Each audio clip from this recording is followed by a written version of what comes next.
Hello, my love. I literally just looked up at my screen. You just texted me saying I'm back. I was like, where is she back? At Walmart or back here?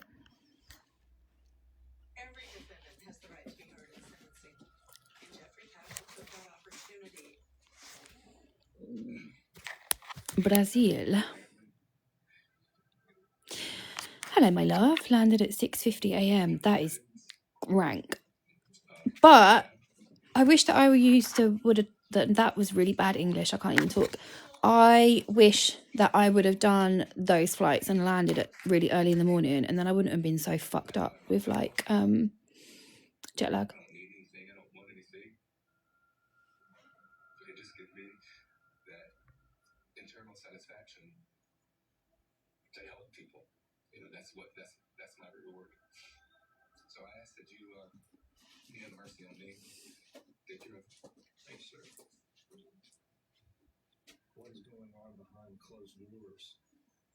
Piece of shit. Apparently the key to jet lag is eating.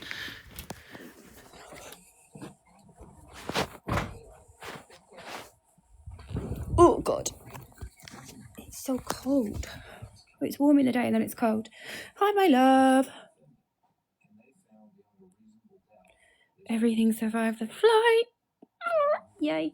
Oh, I don't know how, but my top piercing that I've had for absolutely fucking years is so sore. I don't know what I've done to it.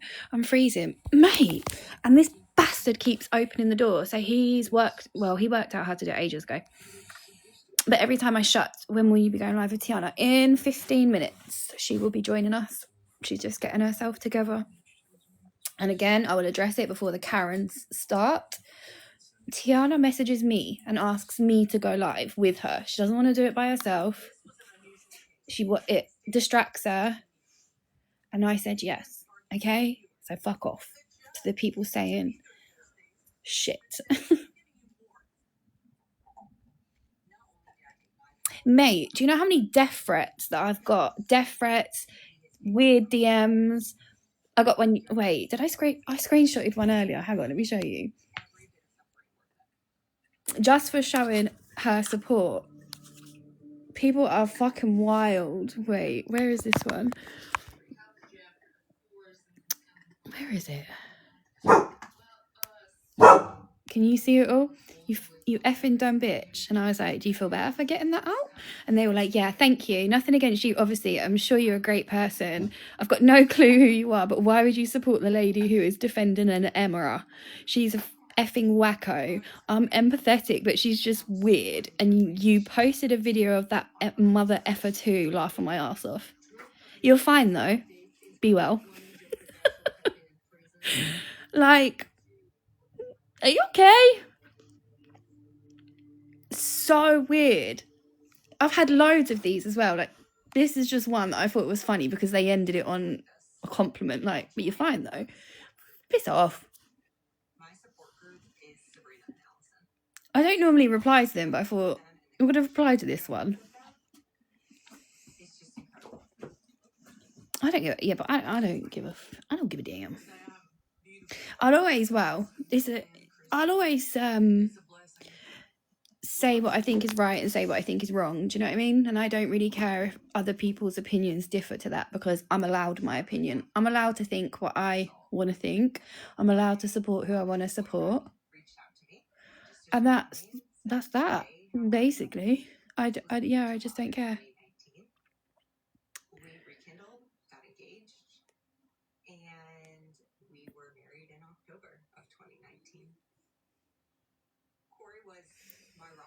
I think it would be harder, but even if he was guilty of what he done, I still don't think anybody deserves to go like that. And especially for the wife that has to watch that, I would obviously still be there for her, even though her husband perhaps did something that's not great. She didn't do anything wrong. Does that make sense? Like, maybe I'm a weird person. Maybe that's wrong, but that's just me. I like to give grace in situations where I would want grace.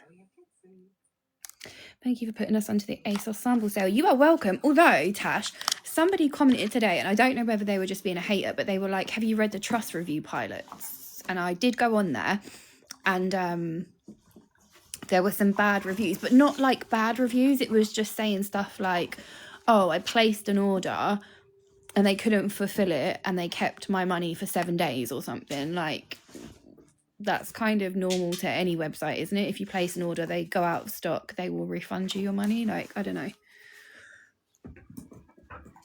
But there's a couple like that. But yeah, I'm still gonna order from it. Like, you can't go wrong with a pair of Topshop jeans for £4. Do you know what I mean? I've got all new rings.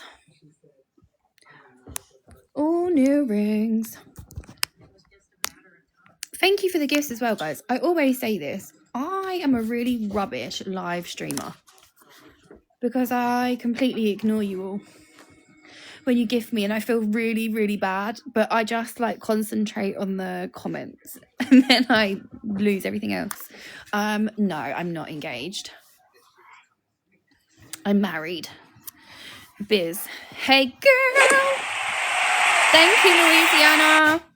I can see, this is what made me just say, let me just say thank you, because I can see you commenting and I haven't said anything. I would love to go with you on a trip to America. You are so fun. I can't go to America right now. Let me follow you back. And it's all up to America whether they let me back in. And with Trump and my arrest, I just don't know. So, yeah. Can you marry yourself if you're ordained? Do you know what? I don't know if I don't know whether I would. I definitely wouldn't ever ordain prison wife marriages anymore. What is going on in the House of Commons? Yeah.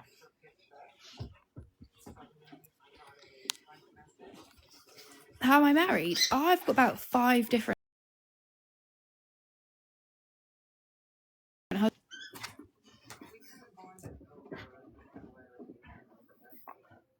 don't know what to tell you. I learnt my lesson by keeping all of my eggs in one basket. So now I spread my eggs. There is no basket. I've got eggs everywhere. I assure you, I absolutely assure you, even if you think you've got it right, you don't have it right. I am thoroughly enjoying rage baiting everybody and people coming up with their think that they know and doing the maths, and I'm just loving it. I'm just here for the ride.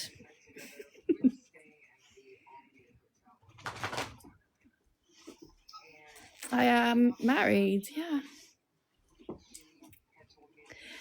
Ashleen, we need a 15-minute voice note catch up because that is the minimum. Jess, I meant to message you last night. I don't know about my dates for Turkey anymore because I've got this horrible bacterial infection.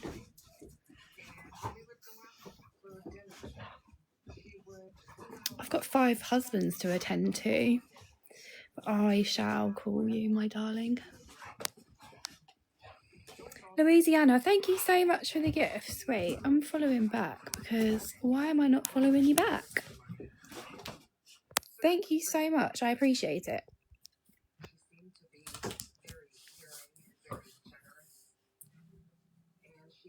I actually do really appreciate it.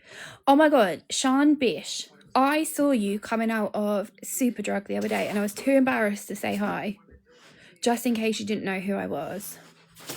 No, honestly, thank you so much. I really do appreciate the gifters. That's why I made a point to say, sometimes I forget to say thank you, and that's very rude of me, especially when Tiana, I'm going to say it now before I add Tiana to my live stream.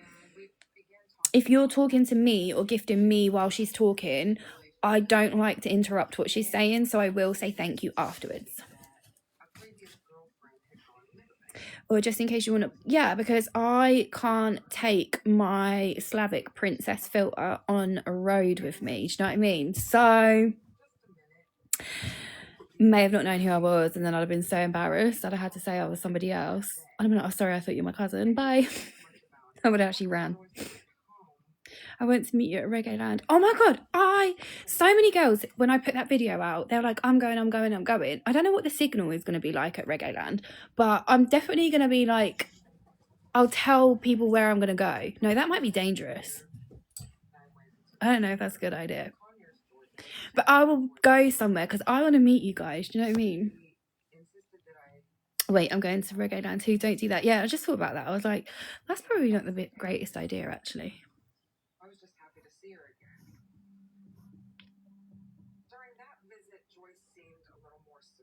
I do live for danger. I do. But I don't know if it's like carnival. When you get to carnival and you go and you tell people, yeah, I'll meet you at this road at this time. There's no signal at carnival. Once you're in, you're in. Do you know what I mean? You're not seeing your friends if you... What is this? Earn an extra $2 back on your next 3 chime deals. Okay, great. I'm excited for Reggae Land. Not excited for how my leg is going to hold up. Oh, I do have an appointment to see my neurophysiologist on the 10th of June.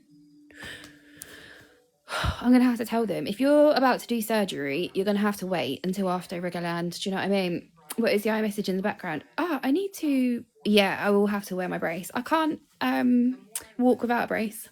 I fall over. My leg just gives way. I've got no... they cut through my nerves in the top of my thigh, basically. So I've got no muscle or no nothing in the top of my thigh. So if I take the brace off, I've got nothing to support my kneecap. So it just gives way and I just fall over. So yeah. What are they going to do for you? I've got a... The letter is actually on my... No, it's not. Have I moved it? I've got an EMT, it said. Where the frick? Actually, let me grab my charger while I'm up. I've got to have a nerve conduction survey, and it's also got something else on it. I am having... Why is that wet? A nerve conduction and an EMG. I don't know if anybody else has ever had one of those. I knew about the nerve conduction because my physio was like, there's nothing else that we can do for you because you literally do everything that we tell you to do. And I do. I do all my exercises. I do everything I'm told to do. And they were like, yeah, well, nothing's happening. Your muscle is not firing. So you've got to go back to your consultant. Fuck 'em. I don't think I can sue though because I signed... Right, let me take this message off. Oh, Tiana is here. Somebody asked me what this was. I put this on the background because I'm gonna accept you into... Just let me explain this quickly because I don't like to cut you off. Somebody said, I love how you are supporting Tiana. And I said, yeah, I don't care. And I said, I've got so many death threats and weird messages for supporting her. And then I was just showing an example of one of the messages that I got today. People are very strange, but I will stick up for what I believe in every single time. They must be new here. Okay, I'm going to let T up. So please be nice. Thank you. Otherwise you will be blocked. Okay, actually, before I thingy T in, there will be no questions about her child. I don't want you to ask the victims' families because it goes without saying that, of course, there is empathy for the victims' families, okay? Am I going to see Thames in August? I know who you are. I follow yours and Shannon. It is Shannon, isn't it? Isn't it Bobby? Is it Bobby's sister? I'm pretty sure. Mods will just mute and block. Yeah, okay, so I'm going to put T on the big screen. And yeah, if you ask anything out of order, you'll be blocked for good. And not allowed back. So please be nice. Hello. Oh, my love. How do you look this good when you were like, I'm just going to go and sort myself out? You look incredible. Oh, God. It was weird. I put mascara on for the first time today and I felt so weird. Like I felt so guilty. I don't know. I just don't feel like I want to be. I don't know. It's weird. Grief is weird. I've never experienced this in my life. But yeah. She's pretty, and absolutely. Thank you. Thank you so much. It's been a week today. That's insane. Yeah. That is so crazy. A Thank week you. already. Whew. Yeah. Amazing. Yeah. I think that's what people have to realise as well when they say It's, stupid stuff. Everybody grieves differently. Like the way that you may grieve may not be the same as somebody else. mhm. Like people don't, because obviously I'm very good at hiding my emotions. Well, I thought I was until the execution day and everybody saw it. But yeah, it was just, of course I'm gonna overturn his conviction and prove his innocence. I think the past week what's been so crazy is how I don't know if who was it that told me that there was a countdown to his death, and then there's a website right now trying to put lies about him, and like they're posting what they want to post. So obviously I'm grieving and I don't like it. So I've been, thank you, Claudia. I've been so annoyed. You've probably seen it. Like I'm like putting up like all these like real true documentation from the transcript, and some stuff is like I have to hide because there is a lot of confidential information on there. But it's been making me so mad because I'm like, I don't care what you people have to say. The truth is the truth. And one thing I've realized is sorry, I just went straight into it because I'm so frustrated. It's the fact that I keep telling people, if he was so guilty and what you've been saying the last 17 years is the truth, why are you so rattled? Why are you going above and beyond to try and shut me up? Because if you're so sure on the shit that you've been saying the last 17 years, why are you so rattled that you have to go and hire a website designer?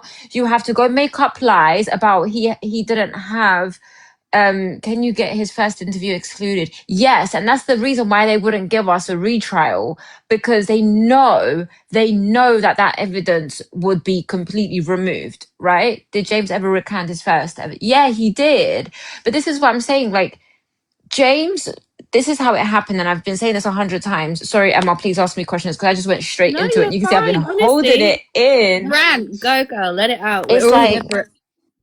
Just gonna grab my phone charger. it's Rant. like, how many times do I have to tell these Karens and these redneck bobs? Like, the timeline is very simple. He got arrested and booked in at 4 a.m. He got put in front of 5 different interviewers at 8 a.m. And he was high. They knew he was high. They knew everything. They tried to force him to interrogate him without a lawyer.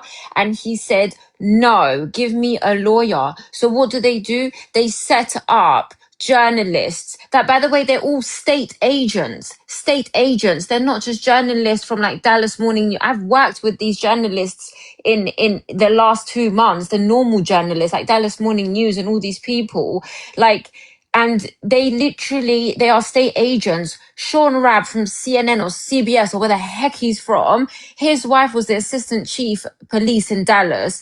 He's then best friends with Steve Pickett. They all go to church together. Then the other white lady, she got in touch with the other two. They all work together. Like, they set him up, and obviously there was so much proof that he didn't do it. But for me, what's going crazy is like, can't it be if he didn't went to trial, he would have just do life with his.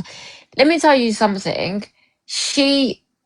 One thing I'm going to say to you is, if James wasn't put in a position where he took his cousin's blame, right? James would have never been in a capital murder charge because there was no evidence. There was literally no evidence because he did not do it. So today he would have been alive. Sorry, I'm trying to catch up.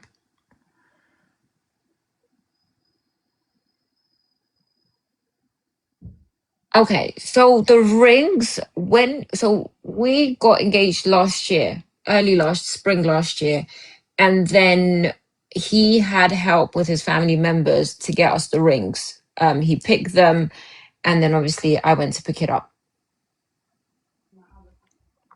But yeah, no, as I was saying, it's like what's rattling me and what's annoying me so much is that they put him into a cage all these years, and these people ran with this narrative of how much he's a psychopath. Like, when you're locked in, it's like Beauty and the Beast. Like, literally, you put the beast in, and these people run with this narrative for years, and then when somebody like me comes up and starts speaking up, why are you so rattled? Because you're so sure on that story that you've been running with it for 17 years, you will be 10 feet, 10 toes down, and wouldn't even bother to come out your own way to try and manipulate even more. Like, the amount of lies that you've said is like, I understand you.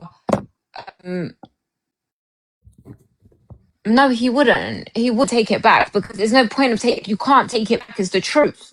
Like, everything is the truth, and that's the whole point.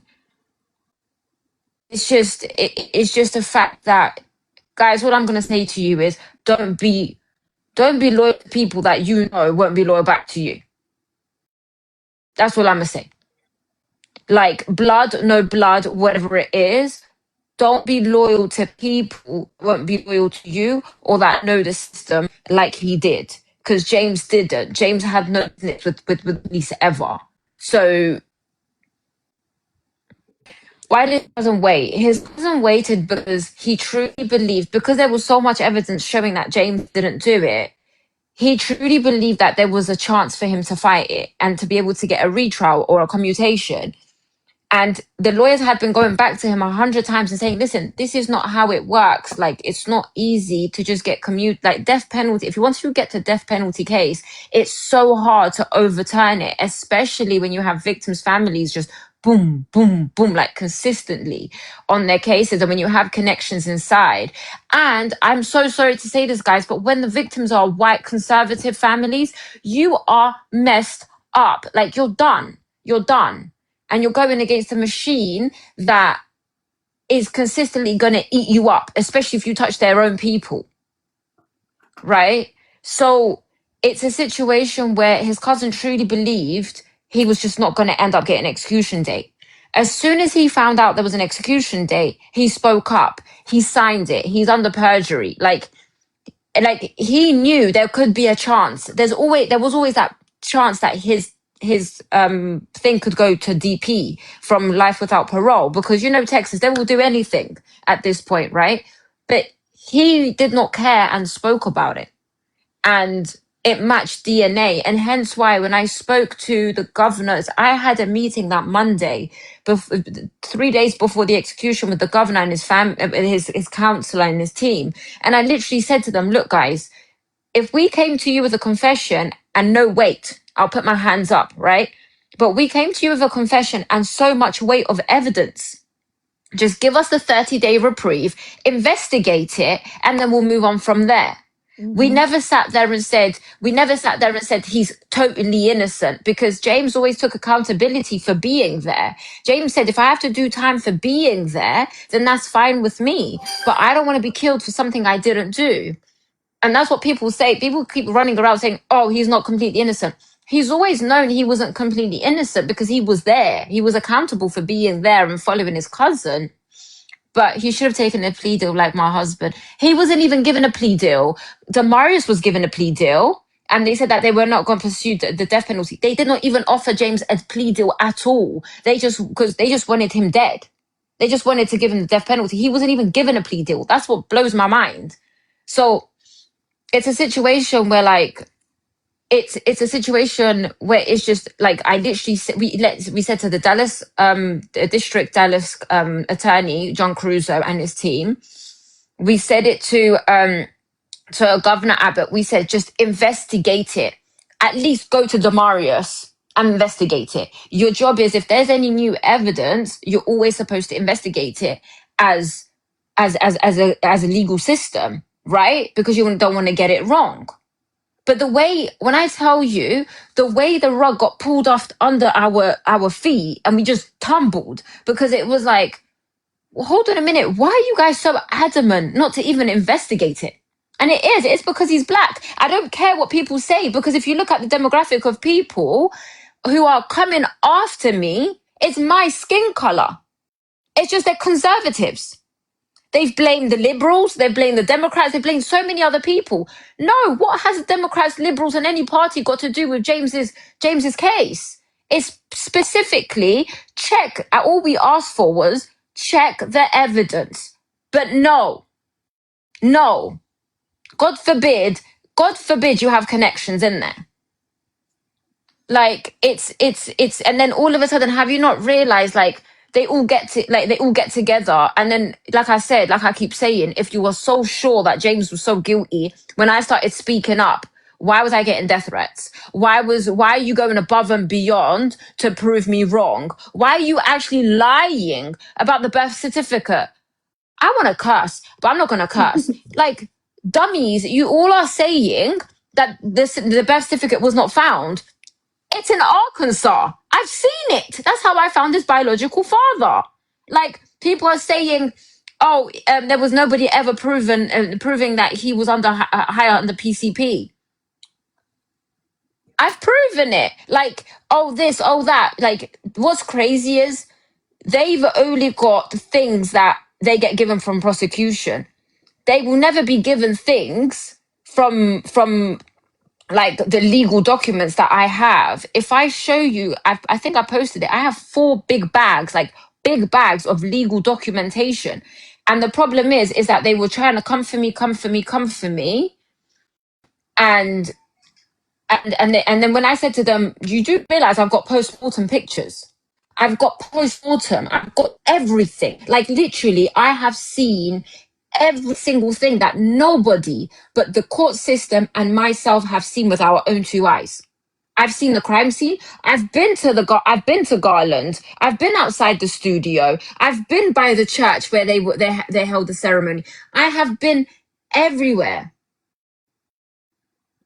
So it's like,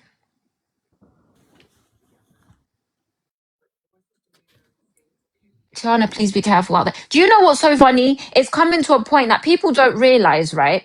Sometimes you have to fight and put your life at risk in order to make a change, because that's what people want to do. They want to shut your mouth with threats. They want to shut your mouth with lies. They want to try and catch you. Like, it's like, you cannot, like, honestly, what stresses me out is my race disappointed me.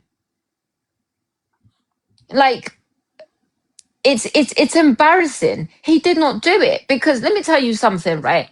People don't understand. People are already calling me a fool for marrying somebody on death row. People are calling me a fool and making up all these lies about me. Do you think I'm going to go on here or or this morning with what millions of people watching me to make myself even more of a fool to lie that he wasn't? Like, because he wasn't. He wasn't. I've literally, like, at this point, should I just go and bring all the bags of all the documentation I have? Like, do you know what I realized? Being stupid is free. Like, it is literally easy to sit there, Google, and then just, that's laziness. That's laziness, and that's literally, I'm going to follow the sheep. I'm going to be the sheep to the shepherd, right? All right, redneck Bob. Okay, redneck Bob. See what I mean? Like, redneck Bob and blonde, burnt hair Karens. Like, you think I don't know you all? Like, my name. Listen, I am a widow, but I ain't certain widows. Okay, let me not go there. I am not going to sit here and allow redneck Bobs who mow the lawns and expect their wives to be in the kitchen consistently. I'm not going to do that. I'm not gonna conform to none of you guys, because this is what I realized about you guys. You guys think that you can sit there and threaten and put my life. If I've seen my own husband with my own 2 eyes get killed before me, do you think I fear death? Do you think I fear anything? If that didn't kill me, what makes you think anything in this earth can put fear on me? She lives in Southeast London, bitch. I'm not even from Southeast. I wasn't even raised in Southeast London. I only been living there for like 5 years by default, by accident, because of COVID. She's a But like, Southie. it.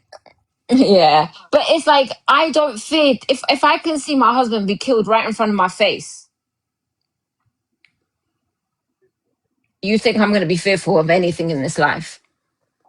Like, it's honestly like, then you have all these girls, like certain girls, I'm like, honey, don't act like I ain't seen your name on his list, trying to like on his tablet stuff, trying to message him because he didn't give you time of day. Now all of a sudden, oh, he did it. He did. Shut the hell up. Like whatever. And then the Albanians, because today I'm coming for everybody. Today I'm coming for everybody, and I'm literally coming for everybody, right?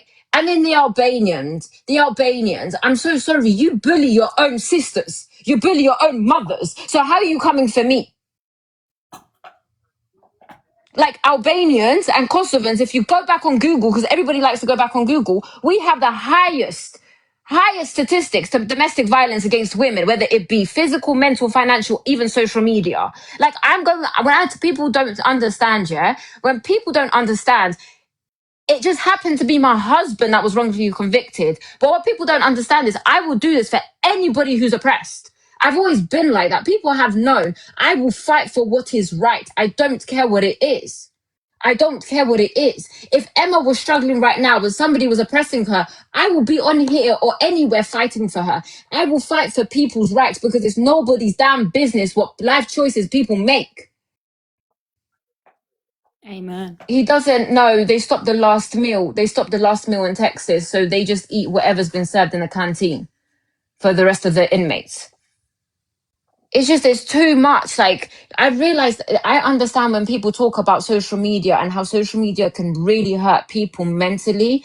And it's like, and I'm like, social media is giving people too much freedom. Like, do you know what's so crazy? When I was in law school, right, we had to learn this subject called public law, which is about the public law of the UK, right? And they were talking about the freedom of speech, and the question was, at what point is freedom of speech no longer freedom of speech but just offense? Right? And I'm not even gonna lie, people have taken it way too far with this freedom of speech business. There's freedom of speech fighting for others, but then there's freedom of speech just being a piece of shit. So which one do you choose to be? Because the amount of people that sit there and spew so much negativity, like, I understand, like, I read the Bible. I'm a woman of Christ, and yes, I know I'm cursing because I'm so stressed right now, and God forgive me. But like, the amount of people that spew death out of their tongue, if you all got together and actually spewed, put life into this world, do you know we would be better people? And not many people with so much power would abuse humanity. Like back in the day, people used to sing about peace, and now people sing about death. Why did it take 17 years to confess? Because he truly believed that James was never going to get an execution date. What's next with my life? I have no idea. I have no idea. I feel lost. I feel lost right now. I don't. I'm gonna take a breather because I'm so like, oh, Breathe. It's a day-to-day thing. breathe. It's only been 7 days since she lost her husband. I don't think she knows what she's doing, where she's going just yet. And I'm going to And say then it there's daughter again. business. Any comments about children, daughters, brothers, sisters, mothers, whatever, you will be blocked and you will not be allowed back in. So can we just allow it? Whatever people choose and not choose to do with their children, it's none of your business. Okay? We continue. I'm gonna briefly speak about it though. I'm gonna briefly speak about it. Sure? People don't understand that. Yeah. It's fine because I'm gonna put this to rest, and I'm gonna put it to rest even in a couple of weeks, right? Okay. With my daughter, and I'm gonna put it just there. With my daughter, people don't realize before you people knew about me, I'm so blessed that her dad is so active in her life. And we always had an agreement because I am a full hands on mother that I travel. My escape was always traveling, right? I like to solo travel. I've traveled all over America. I've traveled all over Europe by myself. I like traveling. So people never said anything when I was getting up and I was providing for my daughter, making sure my daughter's got her education. Everything is good with her. Her dad moves into my apartment and I go travel. Nobody knew about that. Nobody gave a damn. But now all of a sudden, because I've done a similar thing, it's just the fact that this time I had to go be present to ensure one, I have enough time with him in case he gets executed, and two, to do what I know to do, which is fight for his life. But nobody sat there and knew that my daughter has a very peaceful, good life. Like, I speak to her every day. She's good. People are acting like I just grabbed my daughter, dashed her in the corner and said, peace out. Let me jump on the next British Airways flight. Get over yourselves. Because some of you leave your children and go to the club. We don't act like I ain't seen you in Oceana and Prism and Penthouse and Storm and all these, and Liberty and all these places. Don't act like it. Let's keep it real. I've always worked. I've always studied. I've done everything. I studied law school. I've worked. I've traveled. Everything with my daughter. My daughter is blessed to have traveled way more than some of you people. So let's just leave my daughter out of this, because unless my daughter is not well taken care of, she's not being fed, she's not going to school, any concerns, I would put my hands up and say, do you know what? I'm a bad mum. But my daughter's good. My daughter's good. I have not had one phone call from the school to say, hey, we are worried about her. Not one. And they have my phone number. They have my emails. I'm consistently calling the school. I'm consistently in touch with her dad. I'm consistently in touch with her. Hey, mummy, do you know what? Furthermore, my daughter calls me and says, mummy, I want bubble skincare. Can you get it from America for me? I want the candy. Can you get me this? Can you get me that? Whereas some of you would spare that £100 child benefit you get once a month every 4 weeks to go to Libertine. So stop trying me. Stop trying me. There's also parents as well. We've said it before in other lives. There's parents that have the agreement that their children will go to different houses for the holidays. So they'll go to one parent's house for a holiday, then they'll go to another parent's house for a holiday. Like, how is that any different? The parent that is not looking after the child at the minute is off doing her own thing. And I bet when her daughter's dad is not in charge, he's off doing his own thing as well. Nobody's giving him a hard time about what the fuck he's doing when he's not with his child. So let's not. Like, my daughter's going to Italy for the whole of August. What, am I neglecting her because she's going to Lake Como and she's going to Sicily and she's traveling Italy with her dad? Am I a bad mother for letting her travel to Italy? Are you guys crazy? You guys should be saying, thank God that child can travel. That child can see the world. I've always raised my daughter, go travel. I want you to travel in this world. I want you to go do things with your life. I don't want you to do what these young kids are doing today that are being exposed to. Go live your life. That's what I tell my daughter. I want you to grow up to travel and look at what the world has to offer. There's different cultures, there's different traditions. Live your life. As long as you're not hurting yourself and you're not hurting others and you're not doing anything that's wrong that can get you into trouble, baby girl, go live your life. Go live your life. I think you're actually teaching your daughter an impeccable lesson as well, not to judge people in their situations. You're teaching your daughter some incredible things that a lot of other kids won't be taught. So It's just my daughter's not a judgmental. My daughter was always raised to be loving and to love others no matter what they are. You just mind your business. I've always told my daughter, mind your business and don't worry what other people are doing, as long as you are kind to others. What they do in their private life, that's none of your business, baby, because that's them. They deal with themselves, you know? Oh no, I didn't know. Oh wow, I'm gonna check it out. But yeah, so it's like I've always taught my daughter, just mind your business. I like, obviously she sees loads of stuff, you get exposed to loads of stuff. There is so much stuff that people are making choices for themselves. And I've always told my daughter, don't worry about what people do in their private life. You be kind. That's what God wants you to do, is you be kind to people and let God deal with the people in their own private lives. That's not our business. And that's how my daughter's always been. Like, God forbid, imagine if I had brought Maya, oh shit. Imagine if I had brought her to America. People would have lost their minds. They would have been like, what? Crazy. Da, da, da, da, da, da. Like, James was very specific. He said, look, I love her. I obviously, but I don't ever want her to see me in that place. I don't ever want her to think that this is okay. Like, he's like, it's always been so big on him. Like, I don't want you to ever find somebody in prison. Like, I don't want you to think that what we're doing is something glamorous or it's good or anything. He's always wanted her to live a good life, to live a life that wasn't similar to ours. Like, he hated being in there.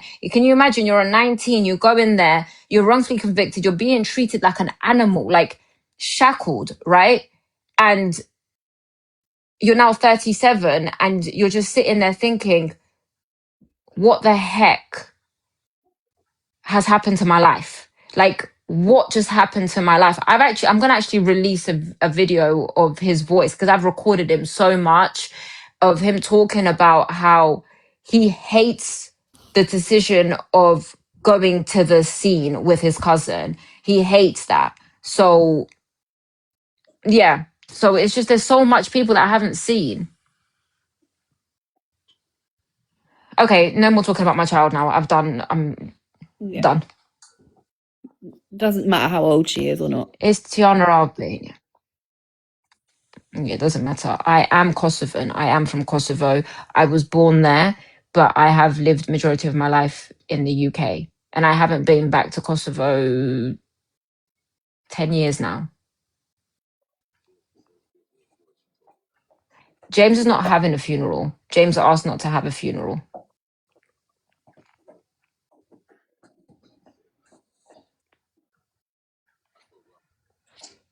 There's quite a few comments No, coming death in row about have is... you spoken to Demarius? I've messaged him. I have messaged him. It was my first ever time I've ever spoken to him. I've messaged him, but there's no reply. There's no reply. I don't think he will ever reply to me. Yeah. And um, by the way, so death row isn't in Huntsville. Death row is in Polensky unit. I believe, no, it wasn't before in Huntsville. It was in a different unit. But death row is in Huntsville, in Polensky unit. Sorry. And people think that there's one section just death row. Like, it's like it's got a massive DR on it. No, no, no. Death row is literally mixed with the inmates that are in segregation. There's no difference between death row the unit in death row compared to general population. Like, they're all kind of mixed together, but death row inmates are not allowed to have recreation time with other inmates, and they are always shackled. That's a really good question, T. Somebody said the other day you posted a video and it was a Awesome. paper that said, I need to see a psych. When did he write that letter? Because I don't think a lot of people know about, before this big interview that everybody keeps going back on, that he was asking for help because he was seeing things. And people Yes. asking So about, where is that? Sorry, the question is, where is that paper? no, when did he write that paper? Somebody asked, That when was was when he he was writing that? arrested. Literally, as soon as he got arrested, because he was asking for a psych lawyer. He was so psychotic because they kept asking him, they kept demanding that they should interview him without a lawyer, and he kept asking them, "Give me a lawyer, give me a psych lawyer. I'm losing my shit."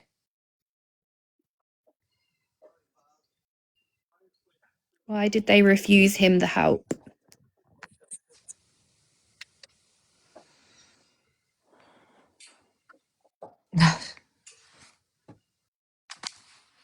They wanted to get what they wanted to get. They found a vulnerable boy with no family, high off his head. They needed it to that promotion. They needed that big case. They needed. Listen, let me tell you something. That when everything that you do in the system, you are guaranteed a promotion. You are guaranteed a name for yourself. You are guaranteed there are, there are prosecutors that there was a prosecutor, I forgot her name, out of all her 12 inmates, or out of all her 12 people, like suspects or defendants, whatever you people want to call them, because I can't even put it in pure language anymore. She put 11 on death row, wrongfully convicted, went off and made a show about it. And then people started having to correct all that stuff. Like, people, these prosecutors get paid millions if they put somebody on death row. The prosecutor that prosecuted James, that made him a millionaire, and he left prosecution and he went off to do his own thing. Somebody said as well, can we drop Tanner Horner out of this? Somebody said, oh, should Tanner Horner that be there or something, seen as you believe everybody on death row is innocent? There is a big difference between the Tanner Horner case and the case that we are talking about here. Huge difference. So can we leave Tanner Horner out of it for this discussion, because it's got nothing to do with James's case?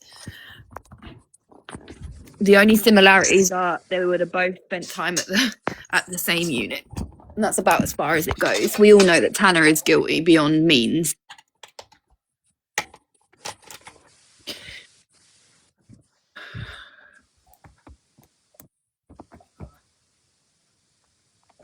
If you look, no, the cousin's not on death row, no. My son's lawyer, I paid for robbery gone bad with a death, and his attorney was working with his. Yeah, so this is what people don't realize, right? Prosecutors and defense team, they work together. So who was once a prosecutor in the court then turns around and becomes a defense team. They all work under one building. I've been in the Dallas County Court criminal court building, and I've met so many people. That's why I was able to get information about what's really happening in James's case and why they won't allow him to come out, like why they won't allow him to have a retrial. So they all work together. Nothing will happen to the cousin, because obviously the victims wanted James dead. So they got the victim's family. So they got that, and now it's done. It's that's what they wanted. The family have a website. They will never investigate the cousin. That's how hell-bent if they investigated the cousin, if they investigated the cousin, James will come out innocent. And they will never, ever do that. Never.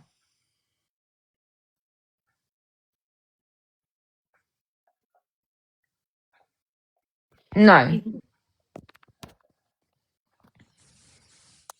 He's not having a funeral. They smiled.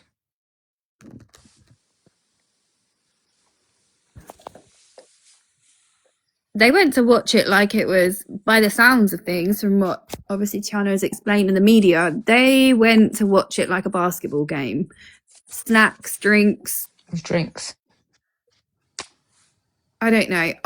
Yeah, that's why they didn't want to open it. Yeah, sorry. It makes me sick. I don't know. You can want justice, but to be able to go and see that or willingly want to see it, I think is really strange. I don't think that I would ever want to watch a human be put to sleep. Ever. I don't know. It's just strange to me. Like, it's... No. The body's cremated and picking it up, I believe, tomorrow. Guys, I'm not going to be telling anybody when I'm coming back to the UK. I just don't feel like it's wise to say that. I couldn't get the molds of his hands because he was so stiff. Let me tell you something. So let me go back. I don't think we spoke about the release of the body, how crazy that was. You didn't. How TDC Che. So we wanted, obviously, I know that all the paperwork and everything was done from TDCJ to their funeral home.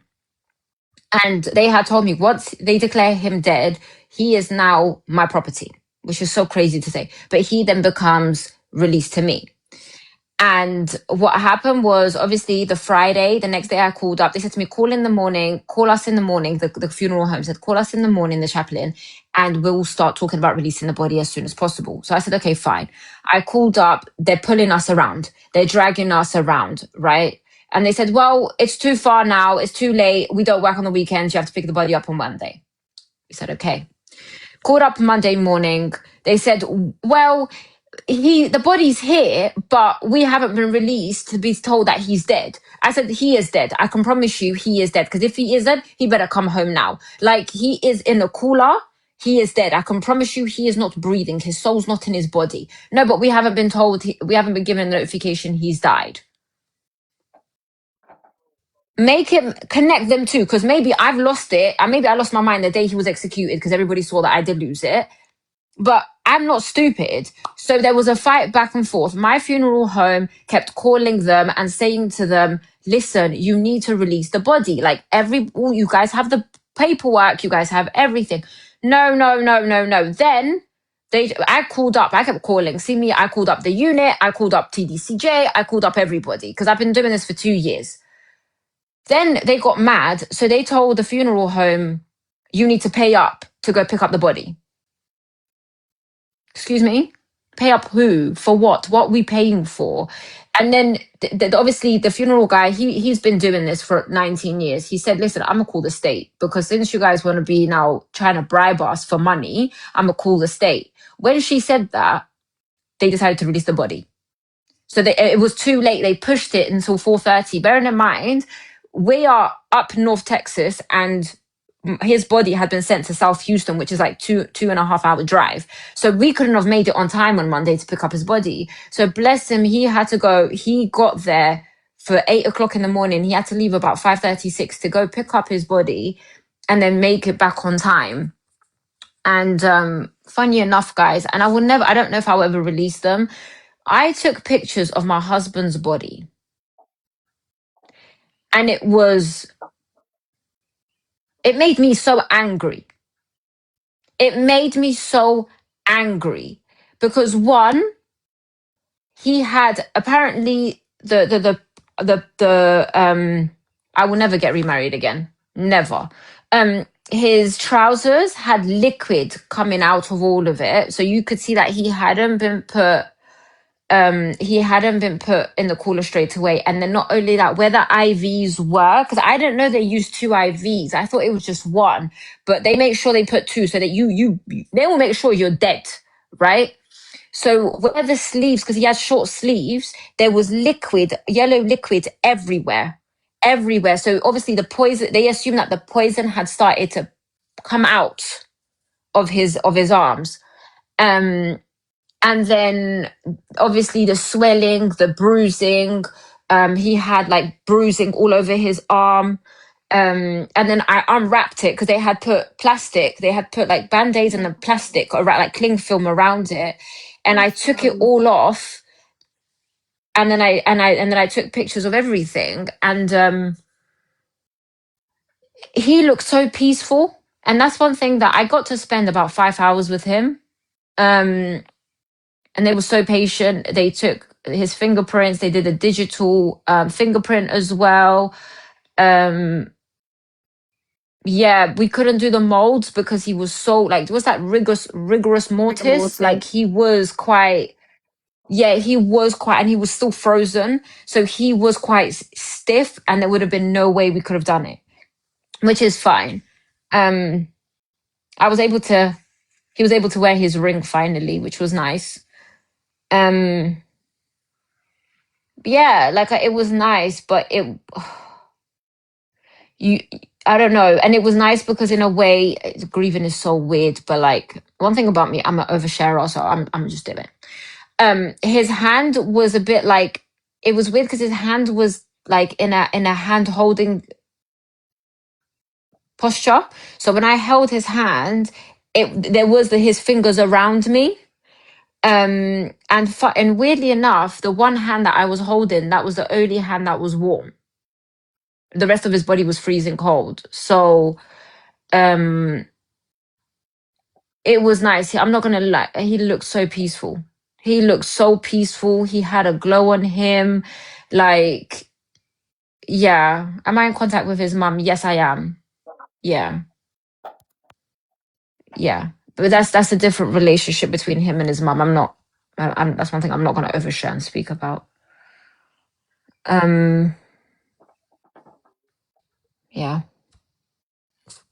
I don't know. He had a glow. Yes, How Joe. mhm. He had a glow. Like, you guys don't understand. I said to people, my husband's always been handsome, but he looked even more handsome. Honestly, he looked even more handsome. And it was like, and I was just looking at him and I was thinking, oh my God, like, he was 6'2". He was just, yeah. Do you think you could have done more? I don't know, because it's like everyone keeps telling me no, because everyone said that. I don't know. I feel like I've done as much as I knew to do based on my studies, based on everything. But I you think have the to remember, politics you're going behind it, against the too. machine. I was just about to say that. I think no Yeah. matter what you would have done, the outcome was already written behind the scenes. There was nothing that anybody could have done, said, paid, nothing. The DA had already decided what they were going to do. It was politics. It's all about politics. It's not about fairness. It's not about justice. It's not about any of that which it's claimed to be. It's not about any of that at Do you all. know what? Let me keep it real. The only way I could have probably done something is if I went down to their level and did something dirty, which is not my character. Like, you, when you look at it, right, the only way you can get your way in that place is you have to be as dirty as them. And that's not me, because what would I don't know what I would have done. Like, what am I supposed to do? So, Plus, James is a godly man and he wouldn't have wanted that either. nah, nah. He was actually so worried about me. He was so worried about me being outside because so many people were literally sending so many threats. Like, if it was up, he just kept saying to me, stay inside the house. If you don't have a car, stay inside the house. I don't want anything to happen to you. So I did, but to be honest, there was literally everything I knew to do. Like, I was going into places, into rooms, into offices to speak to people, but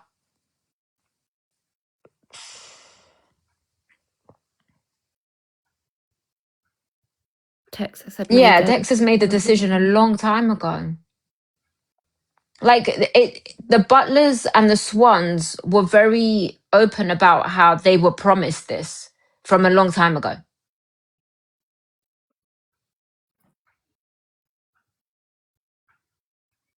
And you've got to remember as well, there is a lot financially in these cases because to overturn that, Texas have to admit that they are wrong. There would have been compensation due, which is also something that they're not going to want to do because it's been 17 years. That would have come with a hefty financial burden to the state.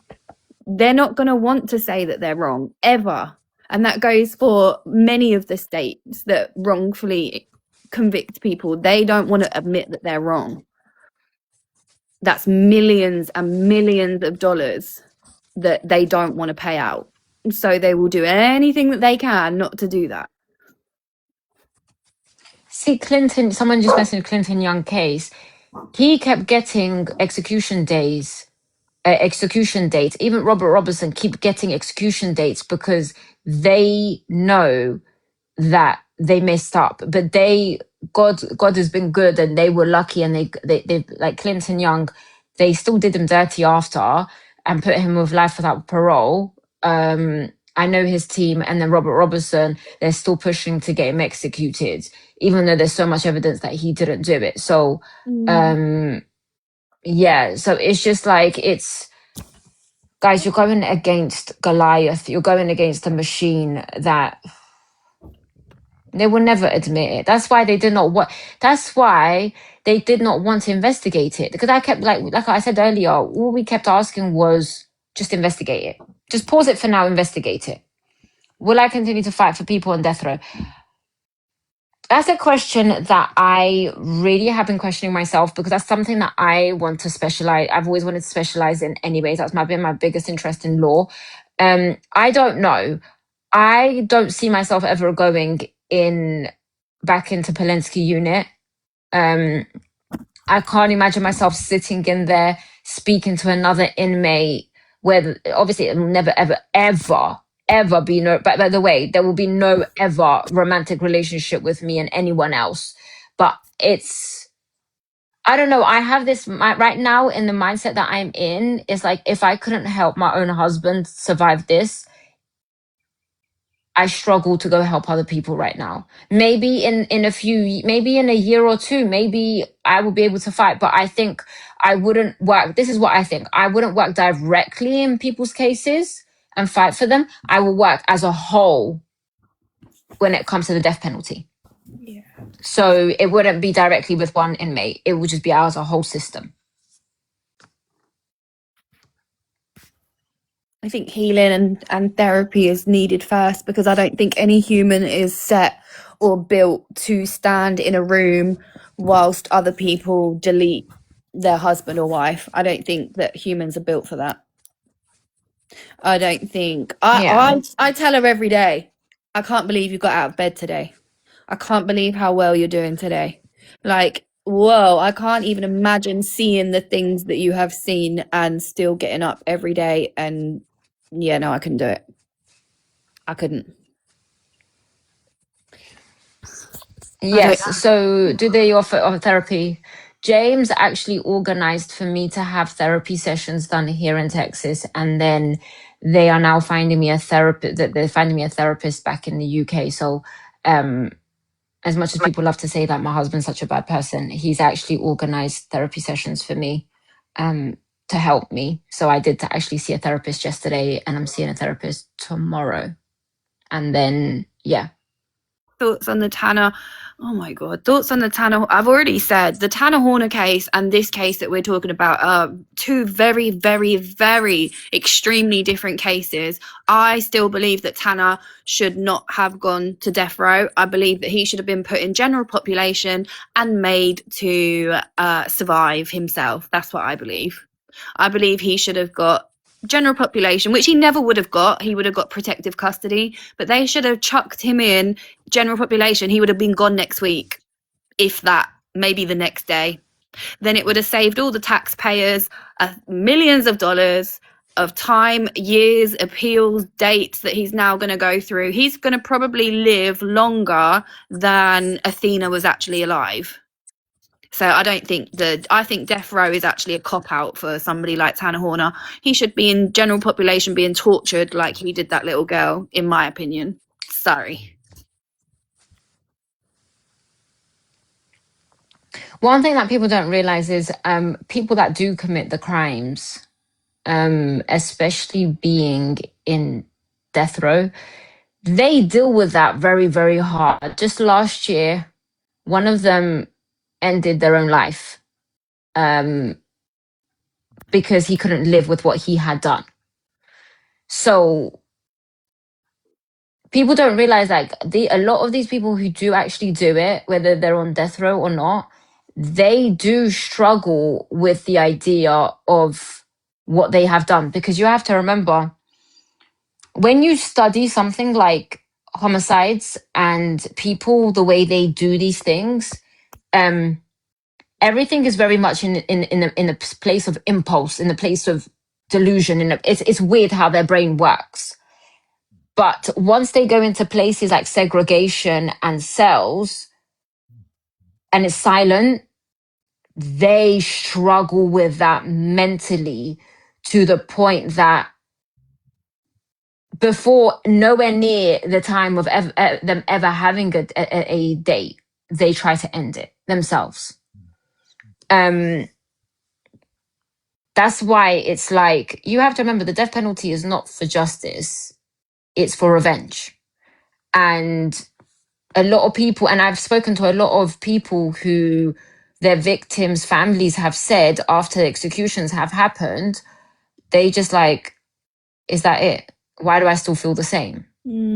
So and this is why I've been so against the death penalty, because it's not just a judicial system, it is a revengeful system.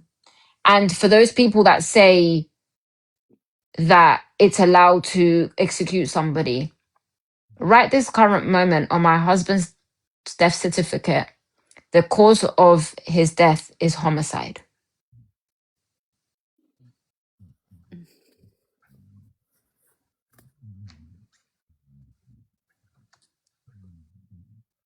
It makes me sick every time you say it. Oh, by the way, Puts a lump in my throat.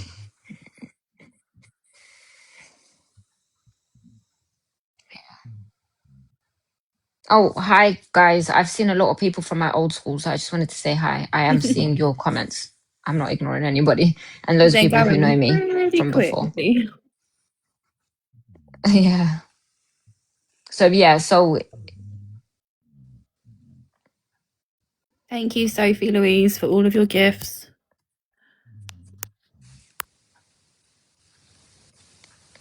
Someone unalived him. Somebody actually see, I bring this up every single live because I still can't believe it. I literally will talk about it forever.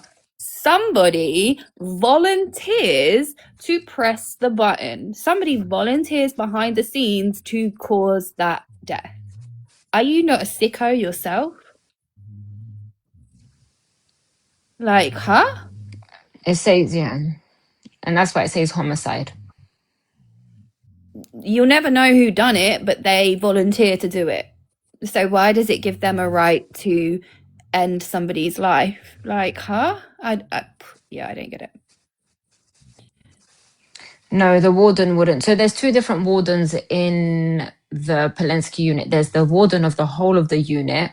Well, he's left now. He was an incredible guy. And then there's the warden of death row, and he is so nice of a person. But he doesn't press it. And it's not a doctor or anybody of a medical grade because it goes against their ethnic policy of medicine and they can risk having their license revoked.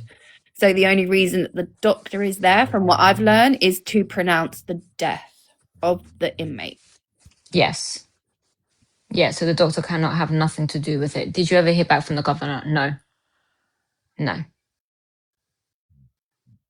I never knew that it was a random person. That's diabolical. That's why I always bring it up every single live stream, because I'm learning so much about like death row and what happens behind the scenes. And I just think that is absolutely freaking barbaric that somebody can volunteer to take a life. However, you're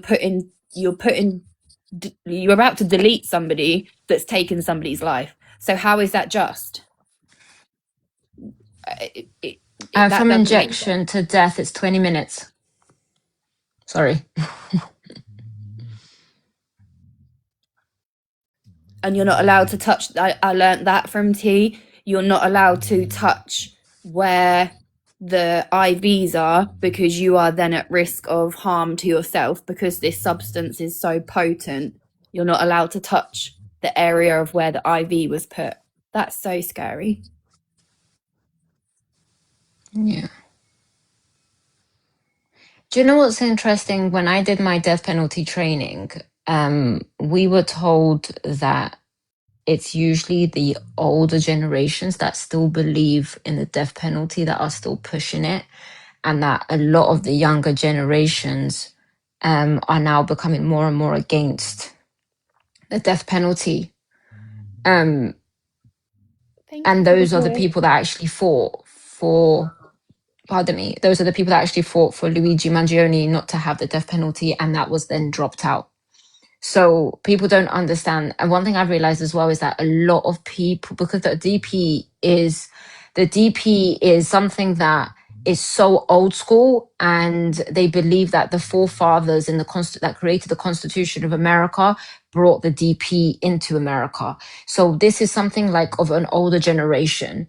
And a lot of people, because it's not so big, a lot of people don't realize that the ins and outs of the death penalty. And that's why a lot of people still run with it, because there's not many young people speaking about it. And that's something that I've made it so big about, because I'm like, younger generations, we have so much power, and like we have so much power to be able to get together and actually fight for what is right. I understand. No, I'm not going back to the funeral home again. It's done. He's been cremated. So that's why I always say, like, I understand there's this whole worldly idea of fashion, makeup, and beauty, and the materialistic stuff. But I just wish that one time, at least soon, that we all get together to actually start fighting for the right things. Do you know, Tia, when I you just, say that, sorry, I didn't mean to interrupt you, but I wanted to bring an no, example it's okay. quickly. Give Spirit Airlines, give that as an example. There was a man who created a website, and in 24 hours, he raised something like $24 million to buy out Spirit Airlines. If people got together to do good things like they did to buy Spirit Airlines in 24 freaking hours, the world would be a better place. It just shows you that people can come together for the right thing. Yeah. Like, being negative is super easy. It's easy. Like, you can be a negative Patty so easy. It's what people are struggling to stay positive, and to actually want to know the real things of fact. And not even that. It's like, it's just, it's so much segregation, so much hate, so much, like, you just look around and you're just like, what is happening in this world? When I went to see James, I said to James, I'm jealous of you because you've left this nasty world. Like, you don't have to deal with the craziness of this world anymore. Like, not that obviously for any other reason, but it is true. Like, and that's why in religions they talk about like leaving this earth, because this earth is just getting worse and worse as it goes, you know? Um, I just wish people got together more and fought for the right stuff instead of just fighting each other all the time. Yes, so I've spoken about this before. So you get unlimited visitation the last 3 days, and then I get to see him straight after the execution, and then I was able to spend the day with him on Tuesday. Thank you, everybody, as well. I don't like interrupting Tia, but He I was just want to never say thank you given, for the yeah. gifts. No, it's okay. Thanks for anyone gifting. He was never given a deal. He was never given a deal. Demarius, his co-defendant, was provided a deal. No, they're not allowed. So you have to remember, people on death row, they are deemed to be the most dangerous people to society, animals, plants, anything that they come forward to. And they don't get no requests. They don't get nothing.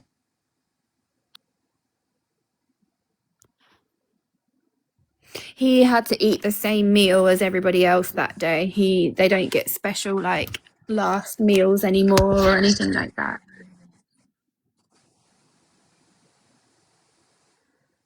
Yeah, I got to sit with him for about 5 hours.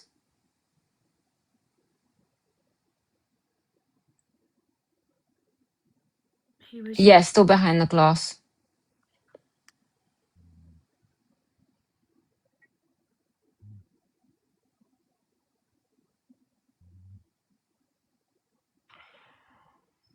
Caden made a What comment my earlier. feeling? I don't know if you've got it to hand. Maybe I can go and get it, actually. The letter that was, because that really actually got me. The way that other inmates on death row talk about James is actually magical. Like, the way that they respected him just shows what an amazing person he was. The letter that, I can't remember what his name was, the wife shared it. Is it Tony? Was it Tony? Tony Ford, yeah, Tony Ford, yeah. That letter is And then there was so another one powerful. called Tony Medina. Those are really, really powerful. And then there was another guy. There was another guy who said, he's in death row, who said, if it was between me and him to get clemency, I would give him my space.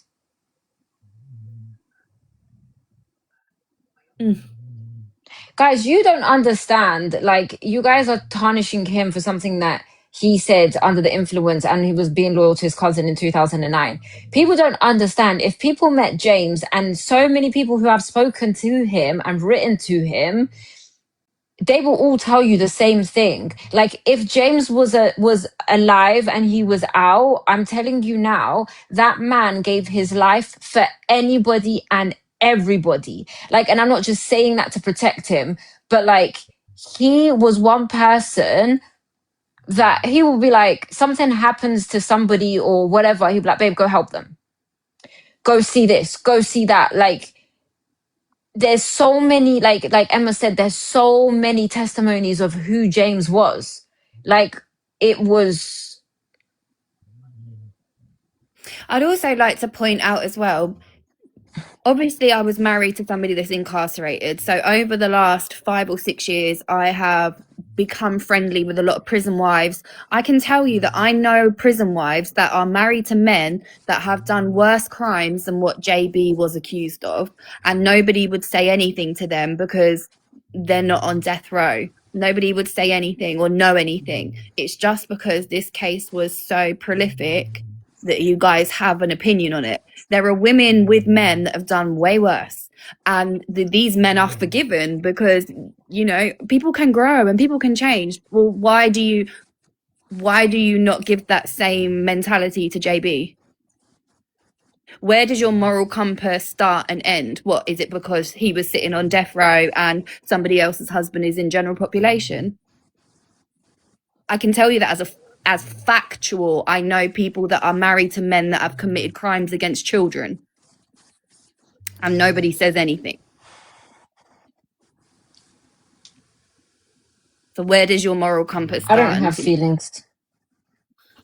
Yeah. I don't have any feelings towards his co-defendant. I'm like, I've been begging this man to speak for the last 2 years. I've been begging him, literally telling the lawyers, tell him to speak up, please. Like, I even told his brother, I told his family members, like, please tell your brother to speak up. Like, just drop it. Like, oh no, oh no, oh no, no, but no, it's always been, like, people don't understand. Do you think he was scared about talking because, do you think he couldn't really get in any more trouble because he's life without parole, but do you think he was like, thought maybe something would happen to him? He would have been given death row or whatever if he spoke earlier? I don't Yeah, know. yeah. There was always the chance that if he spoke there, you just never know how Texas could react. So there was that fear. Because I know for certain There was always that fear. they would have had to reopen the case.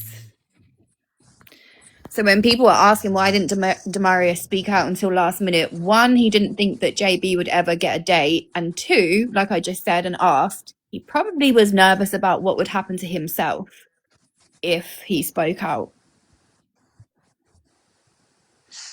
People need to realize in Texas, I don't know about other states because I only know Texas. In Texas, in the UK, if there's a more than one person in the crime, they all get tried together. They all know what's happening with each other's case together, right?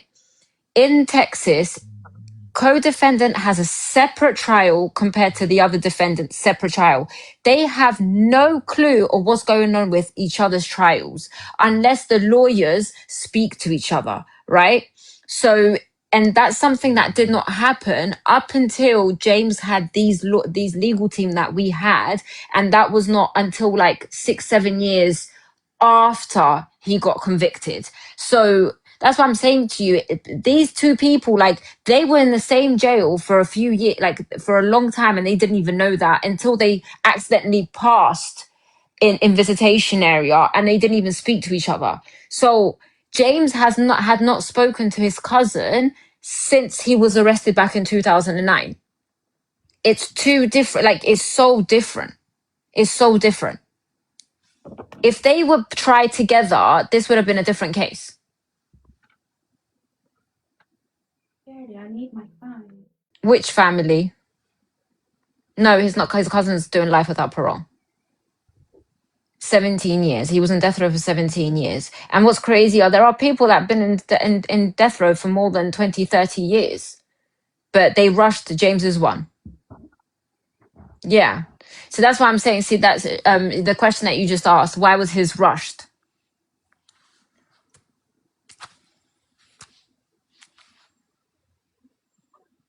No.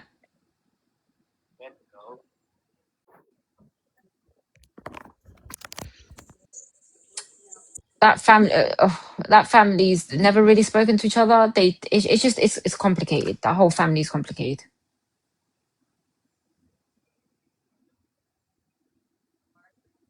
His was rushed. Yeah, his was rushed.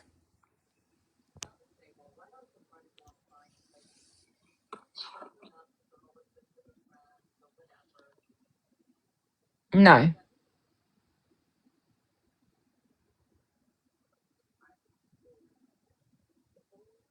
No. Co-defendant and James haven't spoken to each other since their arrest.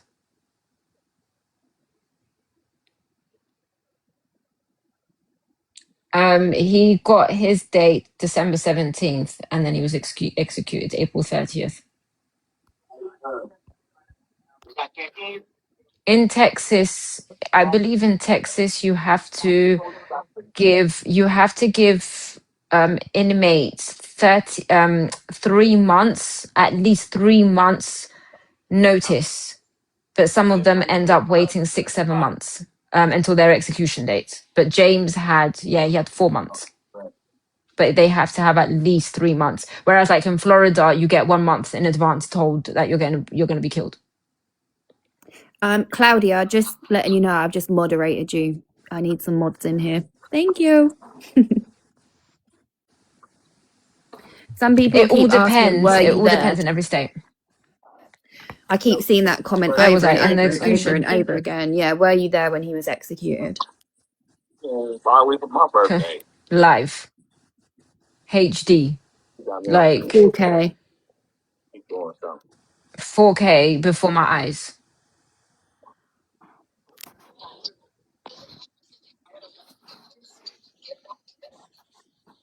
Oh, Beth. Have you got your perm yet, honey? You know the bleach is going to burn your hair. Sorry, I could be so petty. Do you know James used to James used to call me Pettiana because he used to be like, listen, Kiana, you can't be like that. You're a woman of God. And I'm like, I can't help it. He had a pastor. Didn't Demarius get a plea deal? Because somebody just asked, why did he not get the DP? He did. He did. He got a plea deal. They say that he never took it, but then they never pursued the death penalty in his trial. So we don't know. We'll never know unless I dig deeper and deeper. But my job right now is to keep on talking about James's case. Start filling out all the documentation. Once I go back home, I'm still on my work. Like I'm just gonna be putting everything together, and I'm going to. Hi, parent with Charlie. Nice to see you again. Yeah. Yeah. So thank you. My job is to prove James's innocence and put everything together, and yeah. Clear his name. That's my job right now.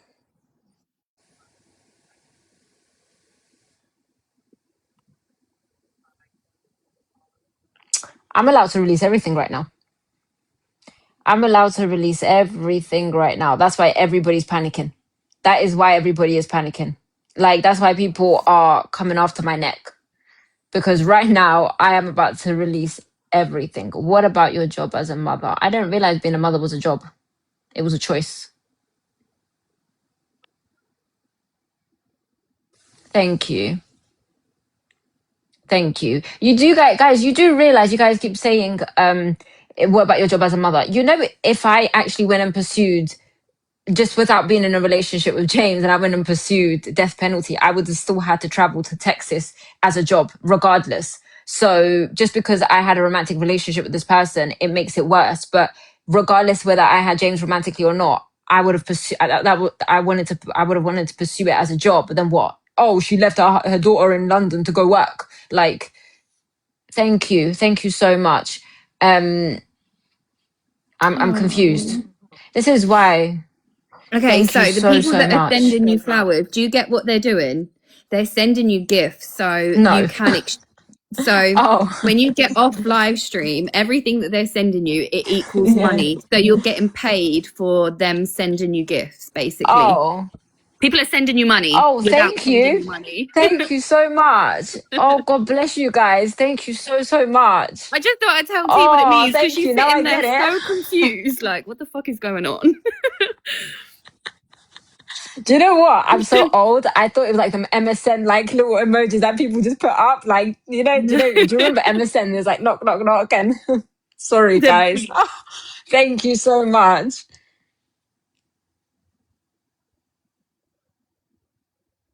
My husband hasn't been buried, no.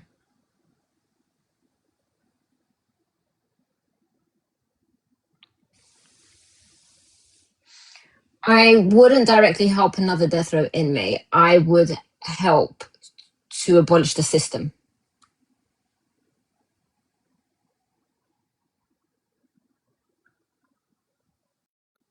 I'm a Christian. People don't realize, I was thinking, Emma, right? Because yeah.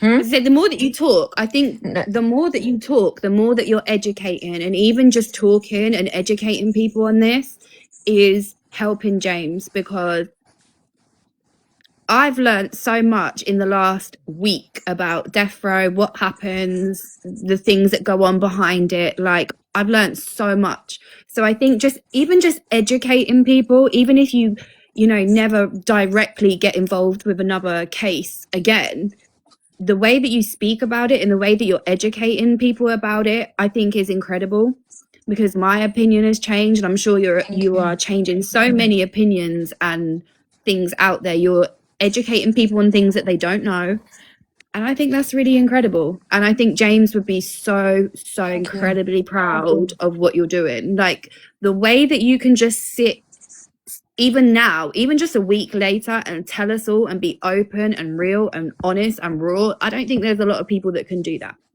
So I think, I don't know if you see all the comments saying how inspiring you are, but I want you to know that you are incredibly inspiring to all of us that are sitting here listening, all of us that are right here behind you, and people that like Indy. I will quickly go over this Tanner Horner thing as well. DP doesn't need to be abolished because some people like Tanner Horner deserve nothing less. Tanner Horner should be put in general population and be made to suffer for the rest of his life. He will be locked away from everybody else. Nobody can get to him. All he will have to do is sit in a cell with his own mind. So unless he deletes himself, he is going to be alive probably longer than what Athena was alive, due to multiple appeals and dates and things like that. So what is the DP really doing? What are we really doing?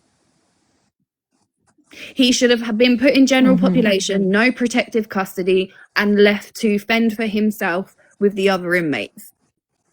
He should not be sitting on DP. That is an easy way out, and it's costing you lot thousands and millions of dollars. It's going to cost him 1.3 million just to unalive him. You guys know that? Of your money. I don't know. I think there should be better things to spend people's money on than Tanner Horner. Let him freaking get dealt with by another inmate, in my opinion. It's cheaper. But unfortunately, they put them in protective custody and they put them away from everybody else. But like Tiana said, the person that just did that is now a millionaire overnight. The judge that did that is now a millionaire. So who the fuck are we to say anything? Oh, I cursed. Sorry. So somebody asked me if James didn't have the DP, what would he have had? People need to realize, because people are saying, oh, but he was there. Okay, now I'm going to point this out because I'm going to have to give some legal knowledge, if that's okay. We're going to go into into law school right now. People need to realize there's this thing called the law of parties in Texas, right? So it's literally accomplice, accessory. If you were there, you're just as accountable as the person that did commit the crime. In order for you to be under the law of parties or have accessory, I believe it's in the UK as well, the prosecution need to instruct the jury to put that in their guilty verdict. So if the prosecution does not instruct the jury and does not pursue it, it is not automatic. It cannot be used once the trial is over, right? The prosecutor in James's case specifically said he was not going to use the law of parties in James's case. However, it was used in Demarius's case, right? And what happened is that James, so somebody said, yeah, but he's just as guilty because he was there. Now, let me use this example. Me and Emma go out, right? And I say to Emma, come with me. Let's do A, B, and C, right? And I bring whatever I bring with me, but Emma has nothing under her possession. She's just following me. She's just following me because we are blood cousins. Our mothers are sisters, right? Emma wasn't even supposed to be there because I've been in and out of prison. I know what I'm doing. I'm part of a gang. I this is what I live for. But Emma has no idea. She just wants to get her life together, right? I said to Emma, come with me. Emma follows me, right? I now bring this and I say to Emma, I'm going to pop them just to scare them, right? Emma's like, Emma's high off her head. She's just in her own little world. I then go and do it. Right? How can Emma be accountable for something that I did and she didn't know I was going to do?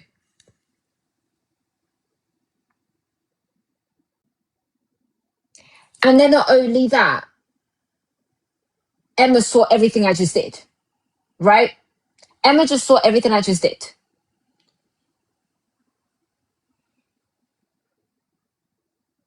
You can't be guilty by association because you need to be pursued in court. You can't just, it's not automatic. It needs to be pursued. The prosecutor needs to pursue it. He did not pursue it on James.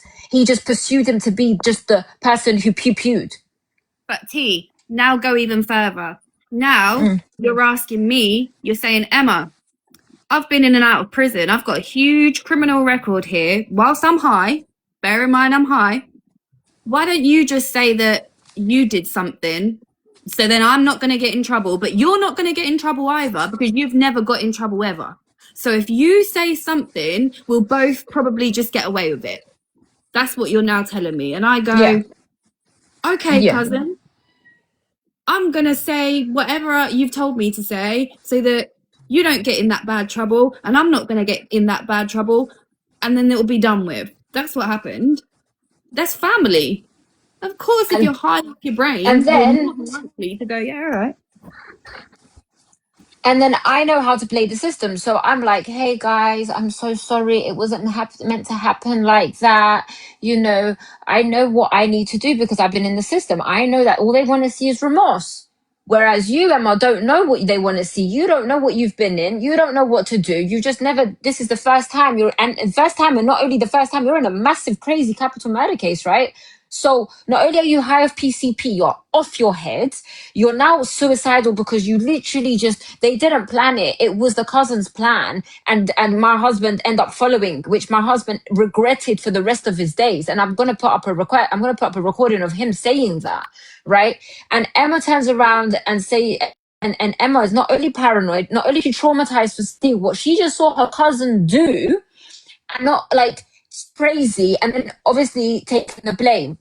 Emma's now gonna go in front of a TV and just make it as believable as it is. To the point that even the cousin said he didn't expect him to go that crazy. He didn't expect him. But who is going to believe Emma if she's gonna be like, yeah, I did. Like, and not only people don't realize James was rapping to Lil Wayne in those interviews. He's rapping to Lil Wayne. He started saying suicidal comments. He started saying stuff that it wasn't true. He then started PCP makes you aggressive as well. It makes you like when there's too much going on you, you start saying stuff and you become agitated. So didn't James have a chance to discuss taking the blame with the lawyer? But no, that's what I'm saying to you. They wanted to interview him without a lawyer, and James said, no, I want a lawyer here. So they literally set him up and put him in front of they locked him in a room, in a little cell. And I actually, that just reminded me. I actually somebody who used to work in the county jail where James was arrested. He actually told me how they set it up. So it's literally like he said to me, I've got screenshots. I flipping sound like Candace Owens at this point. He literally told me how once they arrested James, they put him in a specific cell outside of everybody else. And they knew that he was high. They knew that he was in his right mind of frame, and they set him up. And then they apparently allowed the journalist to go through a way that they don't usually go through unless you have access and you know somebody in there.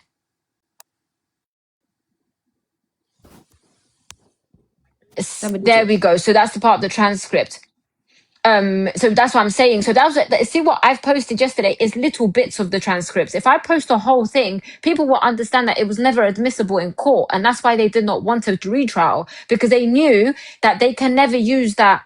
Like they can never ever use that those videos, because they won't be admissible. And then when it came to the retrial, if they couldn't use those videos and it was just based on physical evidence, my husband's case would have been dropped to robbery, not capital murder. It would have been dropped to robbery. Even the legislators of Texas, Republicans and Democrats, they went to Governor Abbott and they said, he needs to do his time for robbery, not for a murder.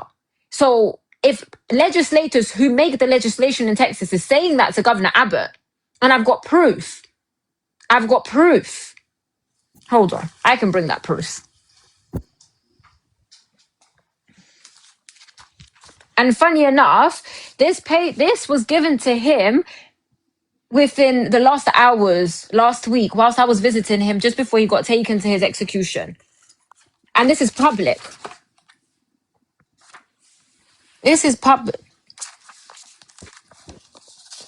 Look, it's signed by legislators.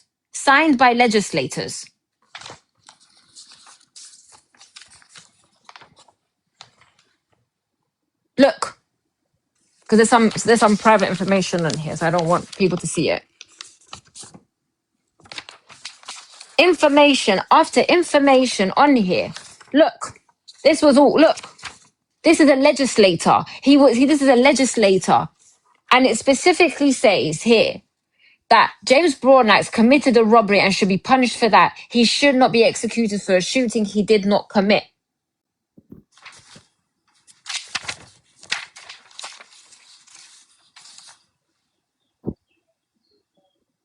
The comments, that is such a crazy comment, saying she's standing tall but he's dead. Do you still talk about Michael Jackson and sing his music? Because he's dead too. Do you still talk about the Queen of England? She's dead too. What a stupid fucking comment. Do you still talk about your relatives that are dead? Yeah, probably. You silly bitch. Fuck out of here. I will stand tall for my husband who was innocent, because okay, let me hold my tongue back. I will stand tall just the way people stand tall for certain people who did do stuff and they're dead. But I'm always going to do everything I can to clear his name, because I'm not having these, like I said, these are legislators of Texas, representatives who sit there to bring laws to be changed in Texas, and they're fighting for my husband to say that he should not be in there or executed. He should at least be held accountable for robbery. People need to drop it. I will always stand tall. Somebody said, can you explain why somebody becomes a millionaire after killing somebody on death row? No, what happens is if you give the death penalty out, you get a big, let's call it a bonus, I guess, which is millions of dollars. Yeah. So the judge... Yeah. Like if you're a prosecutor... the prosecutor would have forgiven Tanner Horner, just for example, the death penalty. He's become a millionaire overnight.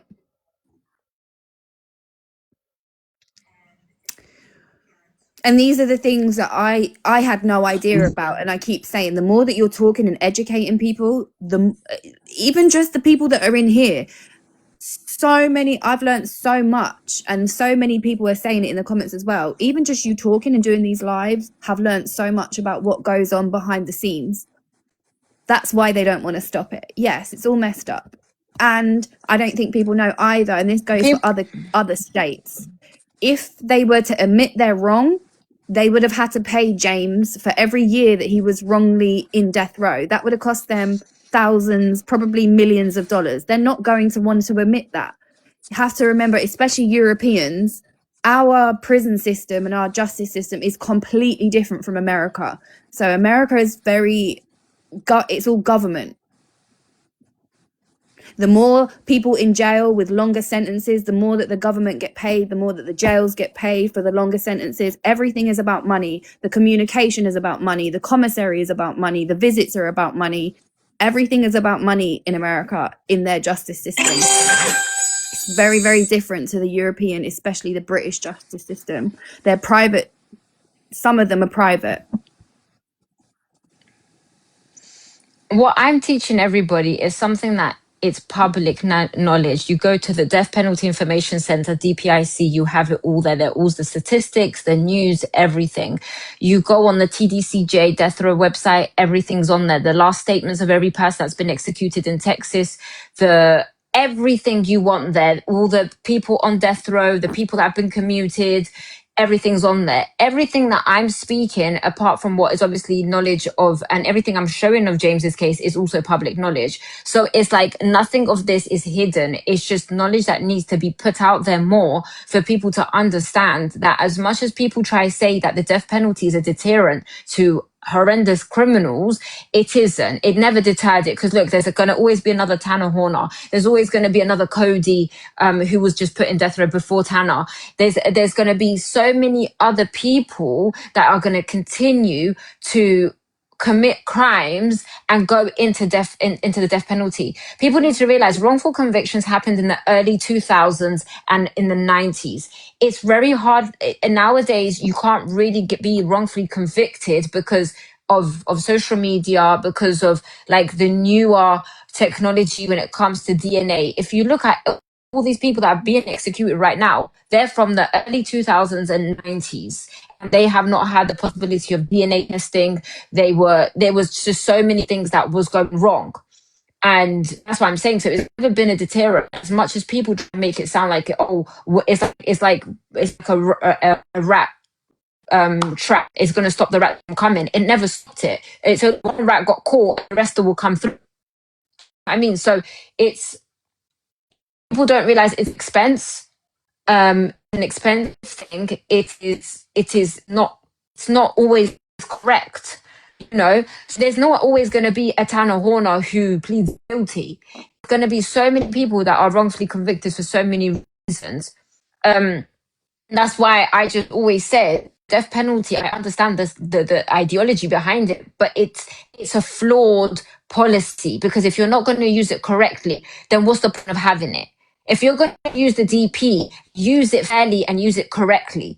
But it's not. It's an abusive policy.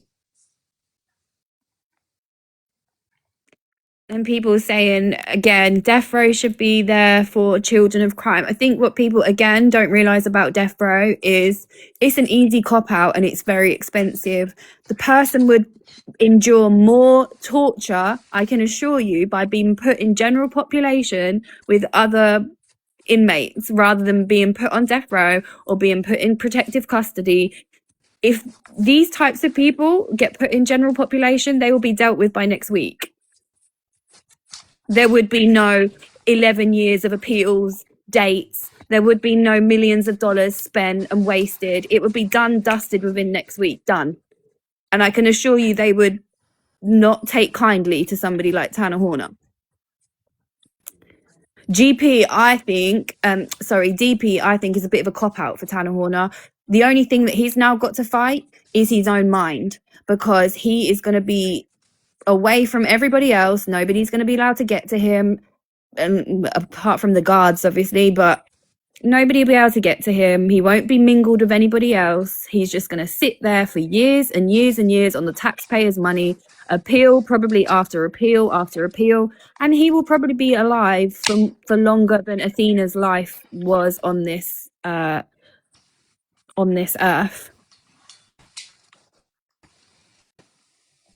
which is sad. Oh, and do you know what?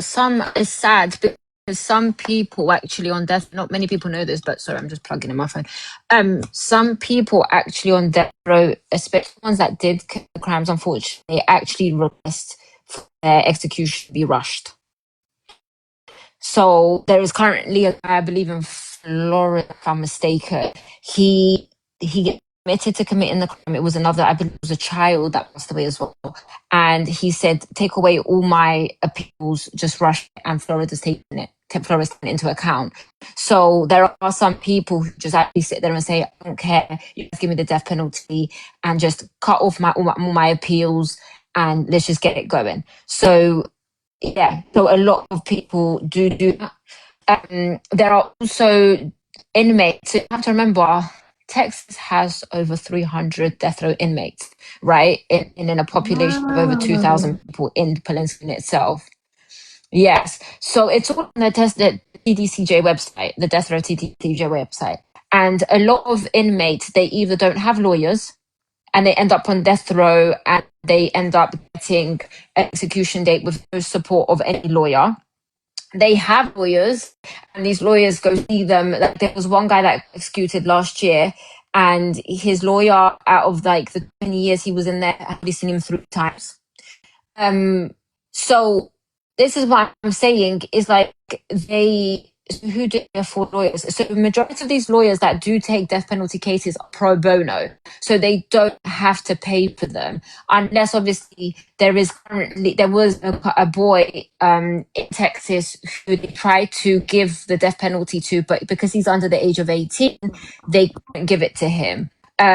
And he's blessed, he does pay private lawyers. People need to remember, if you're a capital murder case and you do the funds to pay for a private defense team, your chances of getting the death penalty is very slim, because these people will go above and beyond, and these prices start from 20,000 and can go up to $1 million. So that's what I'm saying. So it's a situation that if you I'm sorry, I don't know what so I'm by a lake, the signal is bad. That's what I'm saying. And then there's so many organizations that take pro bono cases, but they have too many caseloads. It is a very heavy case. When you go to appeals process, it is so hard because that's why they have so many volunteers, legal assistants, people that want to do this, that end up loads of people that want to do this that end up working for free, right? To help these lawyers to try and carry all the workload that they have for the death penalty appeals. And that's why I always say to people, I try to say to people, if you end up in a capital murder case, I wish that you have the able to pay for not to have public defense, but to actually have a private lawyer. But then, like, I went to a capital murder case last year. It was what they call black murder, right? And it was a capital murder case, but he had paid money for bond, so he was still out and free walking around whilst his trial was going on, and they didn't pursue the death penalty because it's as what they call black on black.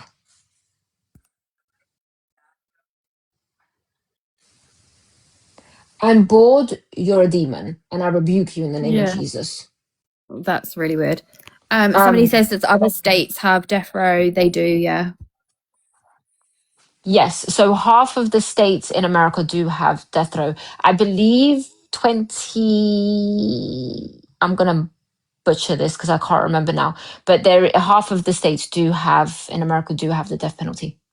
And some of them now are applying for they started the nitrogen gas, which is pretty much the gas mask. And they are now doing the firing squad as well. Yes, 27 states. Thank you. read Aaliyah Crooks. What's her question? What do you suggest the punishment should be for people that commit horrific crimes, if not the DP? Life without parole. Life without parole.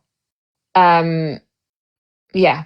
But people, so this is another thing. This is another thing that people need to realize when it comes to murder, and it happens in the UK as well. There's this rule with when it comes to homicides. You can't just give somebody murder. Well, generally you shouldn't by law. You should, first of all, determine their action, which is majority of the time it's proven because somebody passed away. But then you also have to determine their intention. Hence why in the UK, not many people get murder, but they get manslaughter because it's not easy to determine what they call the mens rea, the intention of ending somebody's life, right? Because you have to be able to prove that you intended to end somebody's life. Manslaughter is intending to hurt somebody, but in the space of hurting somebody, somebody's life was lost. Law is not easy, and people need to realize like law is super hard to determine homicides and death, but in America they do it their way, so we can't help it. It's funny how Kinder eggs are banned in the US, yet they do all this other mad shit. And if you're pro-life, you're not support. I'm not even going to go into that argument. So fuck all the pro-lifeies that are screaming about death row. It's crazy. The fire squad. So the fire squad is pretty much you get strapped on a chair. This is even crazier. You get strapped on a chair, you get a bag put onto your head, and there will be 3 pew-pews, and it will be directly straight into your heart. And then it'll go poop, poop, poop, and done. So that's the firing squad. They said that that's another verdict. So because they're running out of production of the injection, because Europe is not providing it, it's really hard to get it. They have now resorted to other ways of executing somebody, and they have said that the firing squad and the nitrogen gas is a humane and not cruel way of executing people. But shooting them in the freaking heart is Jesus Christ. Oh, James finally found true love. Thank you. He better have. I'm joking. He did. I think everyone deserves a choice for themselves, but for myself, I'm pro-life with unborn babies. TDCJ already have the list of the next death penalty person. Yes, they do. Ha ha ha ha. So some states. I was just reading a nasty comment. Mute account. Anyways, heard James. People love to lie. So some states, they actually let you choose what form of execution you would like. Oh my God. Yes. So in some states, they do say, what would you prefer? How would you prefer to be executed? I think, do you know what? As crazy as that firing squad sounds, I think that's the quickest, isn't it? Abortion, even I don't even know what's quick anymore. That's, yeah, crazy. I think I would prefer shooting. Yeah, me too. Gassing me and putting stuff into me while I watch that happen. That's barbaric to me. I'm sorry. But this is the thing, even with the shooting, you don't know if you're going to die instantly. Because not everybody dies instantly, whatever form of way. So, yeah. People don't realize there is a spirit and a soul within the shell of your body. It's not up to the person how the spirit leaves the body. It's the spirit will leave when the spirit needs to leave. So it's not, there's no way, like there's no right way for anybody. There's a former TDCJ CO in here. She's put, I'm a former CO and I know firsthand that they are corrupt. Do the inmates get to pick all the courts? It depends the state. The states are all different. Guys, you do realize death penalty only stopped in the UK in the 1970s. Like, it's only been 50 years since we stopped it. Just to bear that in mind. That's still very early.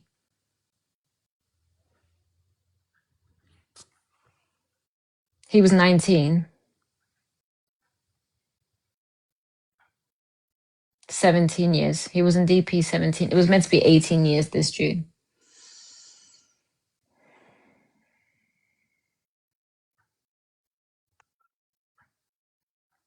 I don't mind being asked questions about the death penalty because it's something that people need to be brought awareness for. And I think people need to understand more about it. And I promised my husband, he made me promise that I will continue fighting because if it was up to me, I will literally go in my bed and cry the rest of my life away. But I think my husband, I know my husband gave me the strength to push and to fight for what he wanted, a revolution in stopping and changing the death penalty. So, and it gives me the strength to know that that's something I'm doing for him. No, I think, James won't get a funeral. can I just do a little quick something? I just want to test something out. If you have been educated by anything Tiana has said in this live stream, can you please put a red heart in the chat? I just want to get a kind of feeling for how many people are actually listening properly. There we go.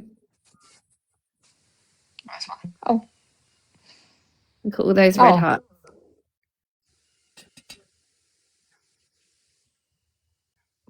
oh, thank you.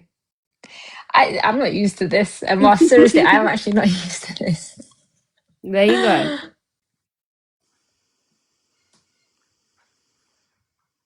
Oh, guys, I love you guys. They're Thank still you so coming. much. Wow.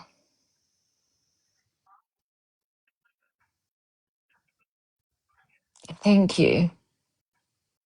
Okay, that was way more than I thought too. Me too. Like, wow. So now you can Thanks so visually much. see a visual of how Thank many you. people just in here that you've educated on on DR. Hundreds. Thank you. And they're still He coming. won't get a funeral because he requested not to get a funeral, and yeah, he's coming with me. He's coming with me on that flight.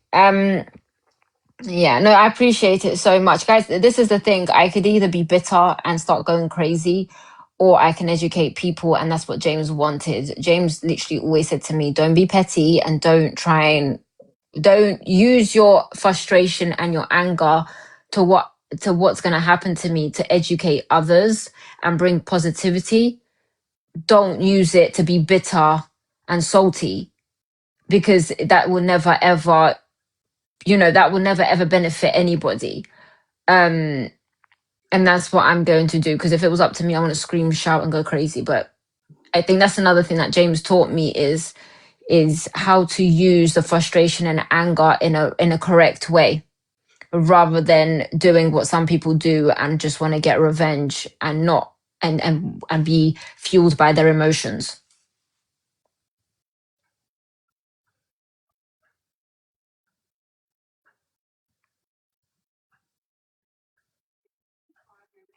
I Somebody do know asked. his family. So I Mm-hmm. was just going to say that somebody asked, why are his ashes not going to his mother? James specifically requested that all the ashes will be with me. He specifically requested that there is a personal reason to that, but I'm not going to share. James specifically said that my wife, we both had agreed if I had died before him, I wanted him to have all my ashes, and that if he had died before me, I would take all his ashes. So we were cheesy like that. We were romantics like that. We were each other's family. We were each other's like everything. We belonged to each other. And that was it. So yeah, I knew James for 2 years before we got married. Another thing is we were supposed to get married last year. And TDCJ played us about. So it's not like we just decided 2 weeks before let's get married. It doesn't work like that.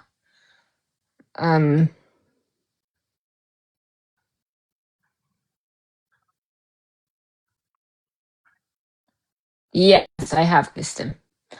Some questions I find, I get it's weird 'cause I find them shy, but like I'm just like,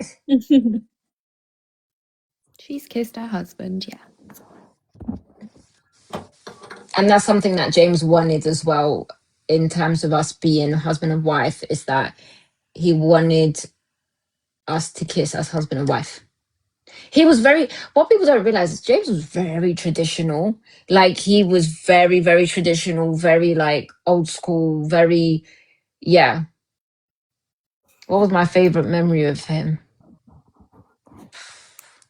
So many. There's so many, but one thing about it is just always laughing. We always laughed, always laughed. Will you ever move on? No, I'm done. One thing, I was saying this to a friend of mine yesterday on the phone. I said, once you feel that love, that pure, genuine love, it's like a completeness in your life where you're just like, I've received it now and I don't need it anymore. I'm blessed to say that I've had it. And I'm not going to lie, I'm prideful. I don't want no other man to sit there and say, I changed her last name or from Broadnax to whatever, or, oh, I kissed her after James, or I'm too prideful. Like, that's another reason why I wouldn't go back to Polinsky Unix. I don't ever want to say, oh, look, she came to see me, because it's just not for me. I don't want that. So I found the love he gave me, which was such a blessing, and I'm fine for the rest of my life. I've been blessed. I can't complain. Like, I have had a child, and and some people can't say that. And I pray one of my biggest prayers is always for women to be able to experience having a child. That's one of my biggest prayers. But I'm okay. Like, I'm blessed.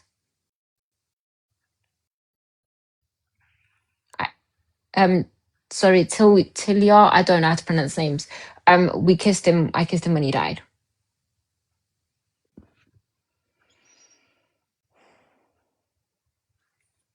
No, we didn't have a child together. I wish we did. Is that really weird? Because I know that you can do it in certain states. You can actually go to the court and get their, Yeah. stuff. Can you do that in Texas? Yeah. So they do you can, but TDCJ will make it impossible for you to do it. Of course.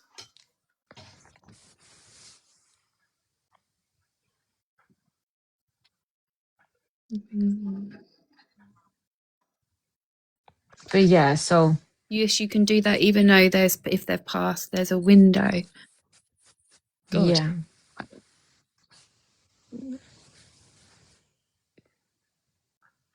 What's TDCJ? The Texas Correction. So the Texas Correction, TD, Texas Department of Criminal Justice.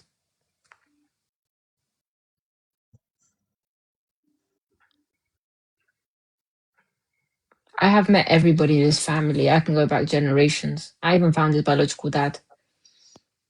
Thank you so much. Thank you.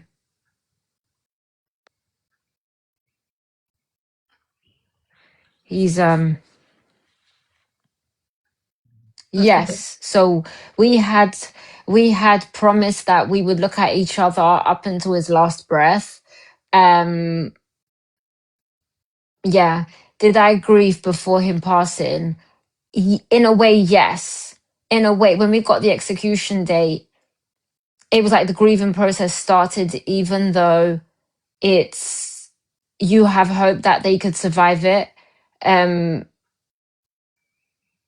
It it's crazy. Like, if you had seen pictures of us, because we took so many pictures, if you had seen pictures of us prior to the day of today last week, we looked like two different people. Like, I remember this time last week, we were laughing at each other of how, like, we looked so tired, we looked so bad, and like you could see pictures of like our under eyes, and he lost weight, I lost so much weight, and James. And do you know what's crazy is that James always had good teeth, and because of like coming close to the execution, I checked his mouth when I went to see him, and he had grinded his front teeth from stress.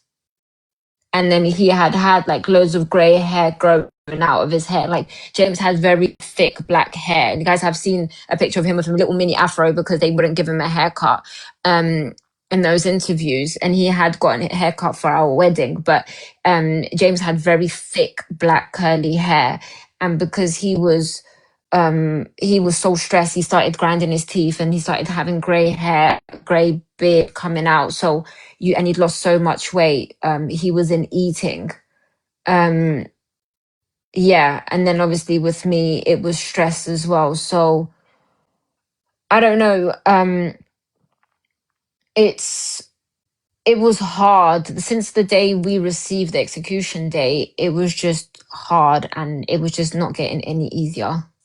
If you have any questions I'm missing, I don't know. There's so many.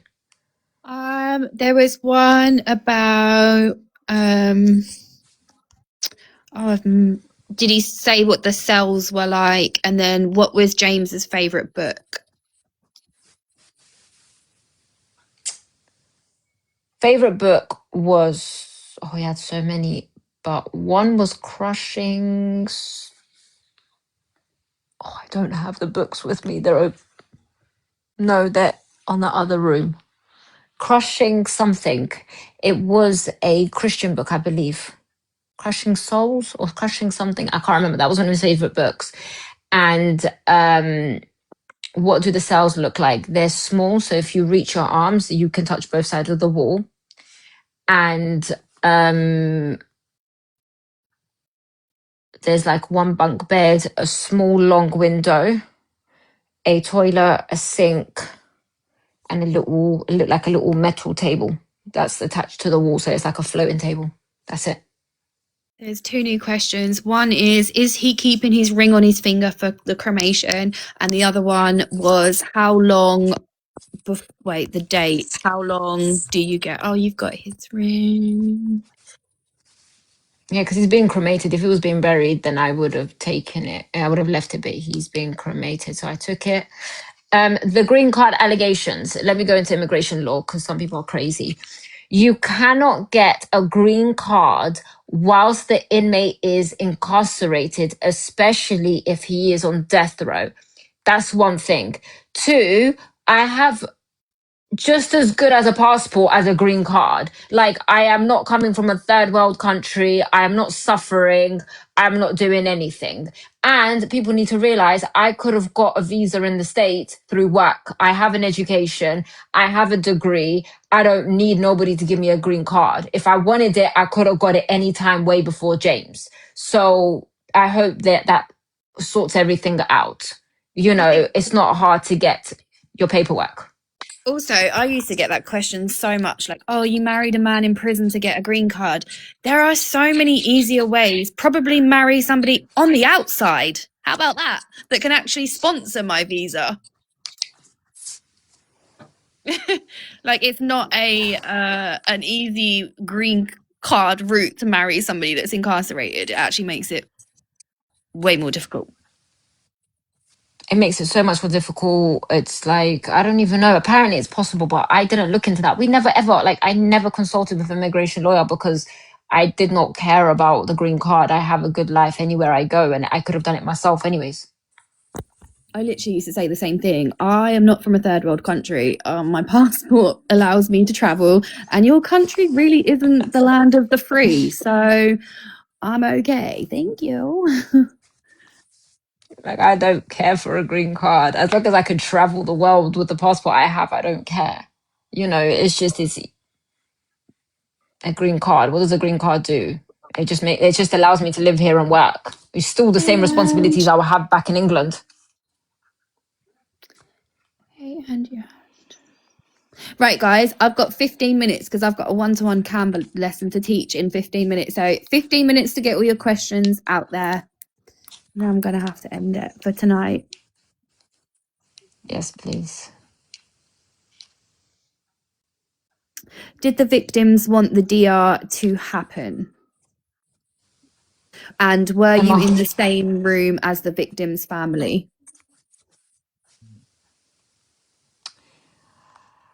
The daughter and the widowed wife of the butler didn't want the execution. The rest of the family did. But there's, I've been told that it was like a massive, like, there was a massive, like, separation between the families who wanted it and who didn't. But yes, the parents of the victims, yes. The siblings of the victims, yes, they wanted it so bad. And then we weren't in the same room, but there was only a thin wall separating us.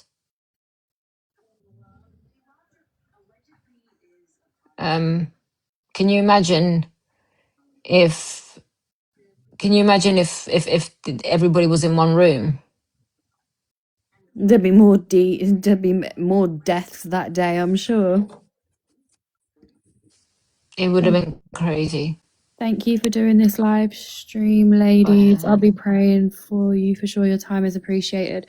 I will sit as anytime Tiana says I want to go live, I'm here for it, because like you just saw, those waves of red hearts, she is doing something so incredible, which I'm absolutely happy to facilitate and support her with any day. Like, did you see how many red hearts were in the chat? What she is doing is incredible. And I'm sure we'll do more live streams because James wanted his name not be in vain, you know? We're doing it for a reason. Thank you. Thank you. Thank you. James's favorite color was royal blue. Okay, let's do another wave of education. If you have been educated on anything in this live stream or any previous live streams, we need some royal blue hearts. Sorry, I said red hearts. We need the blue hearts in here now. For James, let's light the chat up for James. In royal blue, please. Let's light the chat. There we go. Oh, guys, I appreciate every one of you. I literally, James would have been so happy. He was always overwhelmed by the support. He's always wanted to thank everybody. And honestly, it's just been such a blessing. And I've had Emma to kind of like protect me in these lives. That's why I'm too scared to go on alone. But no, guys, we love you so, so much. And even the people that have nothing good to say, I love you. We pray for you. I ain't a hater and I ain't salty. So what's that song that Megan Thee Stallion used to say? Was it Brokey? I can't remember, but James used to change it to be like salty. So that's how funny it was. Thank you guys so much. Yeah. James never wanted hate. He wanted love and he wanted a revolution. And yeah. So plus all the hate helps as well, because the more negative comments that you're commenting, the more that the videos are getting pushed out there, and actually the more people it's reaching. So even you being negative is helping the case. So thank you. I guess honestly, thank you, because you guys are keeping James's name alive. Even when you guys are talking about books and nothing is, do you know when people like start conversations that has nothing to do with the post? I love you guys because you guys are just keeping him alive, and that's what I want. And one thing you have to remember is I'm a God believer, and when God wants something to happen, even after somebody's passing, it makes it possible, you know. And we are so blessed because so many people are on death row. There's an execution actually next Thursday, and next Thursday, and not many people are talking about it. So it's a blessing to know that James's case was big and it was known and it became international, and I can't thank nobody but God for that, because he made that possible. No matter if he went with God, I know my husband, he gave his life to Christ. I know my husband is a good man. I know my husband, he worked hard to be the best version of himself, and he did that. And so next Thursday will be another execution of a guy called Edward Busby. And he was actually supposed to be executed during COVID, but it got cancelled because of obviously COVID. And now he's been given an execution date. But he does have an intellectual disability claim, so we don't know if he will be given to him. He will be the last one for the rest of the summer until October. And then October and November, there are 2 more guys due to be executed. but all their other cases are children or women abuse related. So they have their own legal appeals that they're fighting right now. How do you know he was so good? You didn't even know him outside of prison. How did I know he was good? Because when you speak to somebody every single day and you see them around other people and you go and speak to other people that have known him, that have seen him on the outside, and you just do everything above and beyond to make sure that you know that person is the person that he is saying he is, then you know that person was that person. So when people sit here and say that James has never been violent, I've spoken to aunties, storekeepers, I've spoken to strangers that don't know him, like not don't know him, that don't know me, and they've known him when he was a young kid, and they've all said that James has never been a violent kid and he's always been loving, then how do we change this? Did the officers look upset when he was executed? Yes, a lot of people were so upset. A lot of people struggled with it. A lot of COs were struggling with it. Like people kept saying to me, like COs were saying to me, we can't believe that this is happening to him because he's never caused us problems. James never caused one day of problem in prison. Not even one day. Like it's crazy. You know, some people, they're just horrendous people and like they just be causing loads of problems in prison. Like everybody said it, and Emma's seen testimonies of people saying it. Like I'm never literally caused problems. James was that kind of person. I'm trying to get Yeah. if you want to go and read on Instagram, you can get a gist of what kind of man he was. This is a letter that was written by another death row inmate. I will go, hang on, let me grab his Instagram name now so you can go and Tony on Ford. his page, Tony Ford, and you can see how other people speak about JB, and I think that's testimony to what type of person he is. So if you go on Instagram and go together for Tony Ford, you will find on his grid the letter that he wrote James, that obviously he never received. I was in tears. It's a very powerful letter. So yeah, it speaks volumes, I believe, about what kind of man James was. People don't realize James minded his own business. I was the nosy one in everything. I'll be honest, like I will keep it very real. I'm the one that I want to know everything and be there, and I guess it's just me being me. But James was that kind of person. He just minded his own damn business. Oh yes, the poems. I actually have a massive folder of his poetry. So that's another thing I'm going to release because I know he wanted that. One of his poetry actually was posted up on Pen America, which is one of the biggest websites when it comes to poetry that people release. But yeah, James just minded his own damn business. Like he was that kind of guy. He was so quiet. James was a quiet person, but if you got to know him, he was always teasing, laughing, joking. He had the best sense of humor. Like that guy could laugh for anything and every day. By the way, Tony Ford has been in there since he was 18, 19 years old. And now I believe he may be in his mid 50s. So that's how long he's been in there. He's actually been given a one execution date previously, but it was stayed, and then they haven't asked for one in a long time, and I pray they don't. This is where you can find the letter that we were talking about as well. If you go on this page, you'll find it on his page. You'll find the letter. Yeah. I will come back to the UK, guys. I will come back to the UK. I miss Brick City. I will come back to the UK. If you don't have IG, do you want me to read the letter out? Yeah, if you want to. Oh, I'm not good at this stuff because I cried. Well, you saw I cried the other day when I first fucking read it. I couldn't even breathe.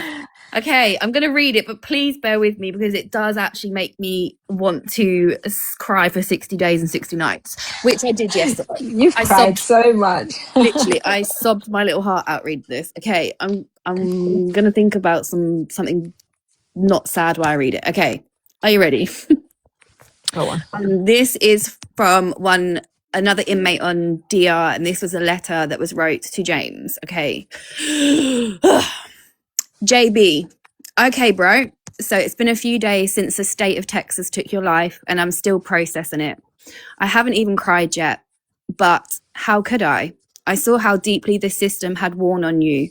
Some people may not understand that because it stands in stark contradiction to your upbeat and positive nature and overall vibe of being against this system of death and your wish to see it dismantled. But I knew, I seen it. The way in which you began to isolate yourself from everybody, not going to rec when that was a major mental relief for you, just to get out of that cell and move around, exercise, chop it up and talk with everybody else and socialize with everyone as best that can be done in a place like this. But Christopher Love, and I seen you from, oh, my screen's gone. Sorry, gang. Where was it? So I seen you from the outside rec yard, and as you were walking out on your execution day, saying your last goodbyes to everybody, I was so happy that I got to sign that I love you, brother, and your head nod in acknowledgement will stay with me until the end of my days. You had a light about you in that day, bro. It was beautiful. I still sit here, little Larry, over the next section. He's talking to keep himself distracted from the reality of you no longer being here. Like, how many people know that you would talk to him for long periods of time, even when you were tired, just so he could get agitation out of his system? Larry being mentally unstable, but you were his anchor. And now the other brothers over there have picked up your mantle, being there for him, keeping him stable, even when he's being the most erratic. People will never know how you studied on the tablet, spending countless hours studying, hoping that one day that you would be able to take your GED, or that you volunteered tutor for other guys, especially if we got the education section going that you were a main component for. How about you and me sitting down and hammering out the code of conduct for our peer-to-peer mentoring with the population restrictive housing and aggravated seg problem cases that we were selected for, but unfortunately the warden shut down, even though many people in administration and the guards advocated us to implement it, brother. It's so many positive, productive things that we planned, that we brainstormed on, and how your energy and arguments for the things we wanted to do carried the day and convinced others to get involved. So many people will not know this about you, but I vow to honor you and your ideals, bro. Not just the ones that run parallel with my own, but those particular things that you wanted to make happen. I'll do my best to get them done. You know, bro, one of the things that everyone in our tight little circle had in common was our presence. We each carried ourselves in our particular ways, unique, distinct, but present. Like Chris Young commanded attention. And you know, bro, one of the things that I always loved about this is when you gave someone your attention, you gave them your whole attention. No matter the person's so-called reputation, you gave them your attention and they always knew where they stood with you. And even though you talked your shit, you never had hatred in your heart.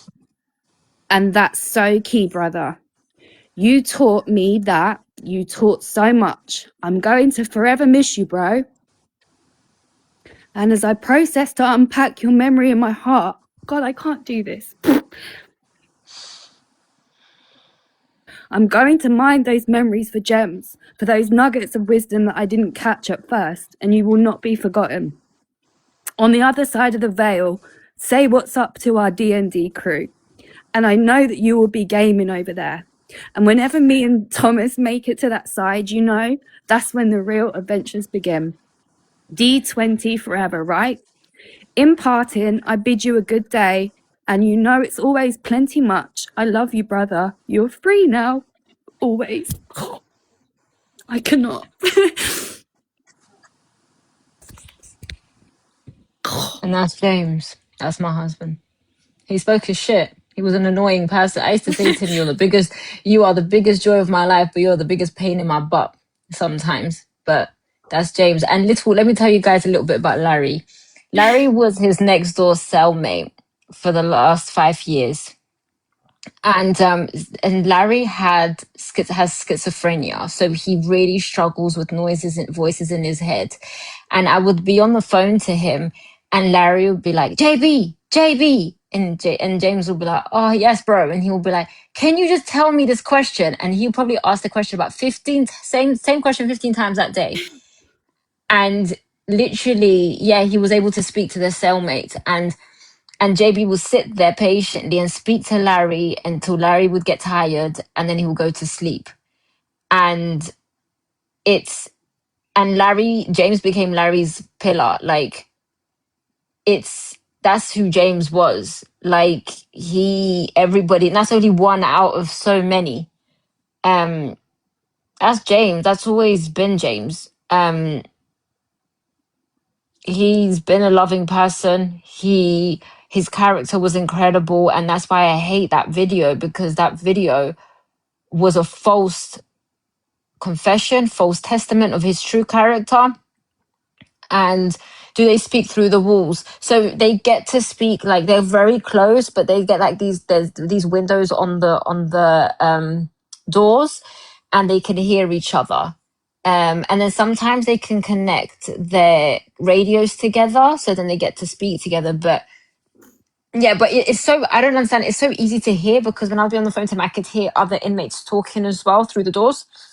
And then if he had rec, he would always make sure he spoke to everybody, because obviously everybody will be at the door, and then James will be out speaking to them. And yes, so James loved rec. James was so, I'm not even gonna lie, the guy was muscly. When I touched him, he was so, like, he loved training. He loved American football.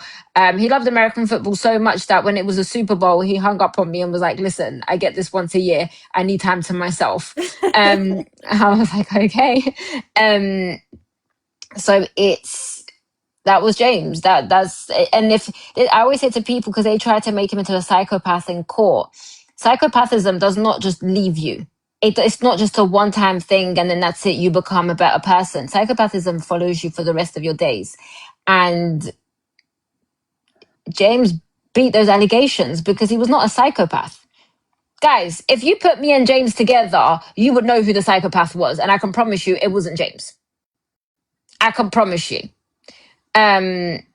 So yeah, so he was, what was his favorite football team? Oh my God, James, I love you, honey. I can't remember. I need to go back and remember the names. If I see the names, I will remember. But yeah, he was a basketball fan, and he was an NFL fan. So I only watched the Super Bowl performance. He watched the whole thing. Like, he watched it all up until it came to the Super Bowl. But yeah, he was your normal guy. Honestly, he was your normal guy. He was all about.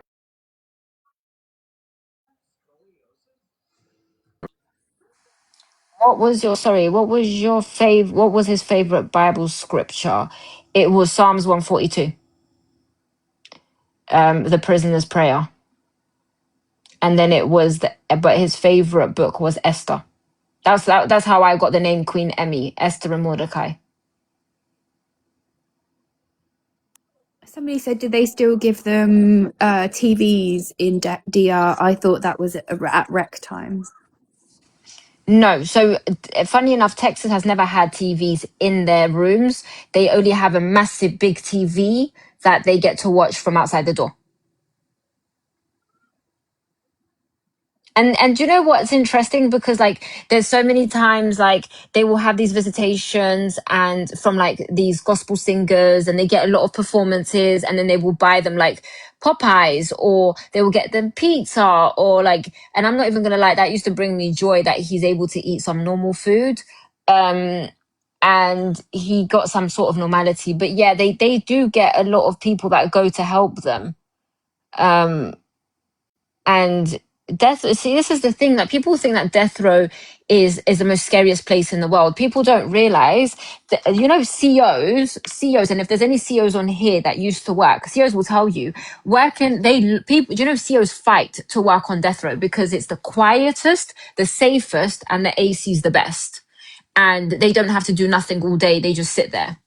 Like, they literally just sit there to make sure that they do count, and that they're safe, and that they're still alive. That's all they have to do. They don't get into arguments. I'll be honest with you, in the 2 years of speaking to James, I think I've heard them argue about 2 times.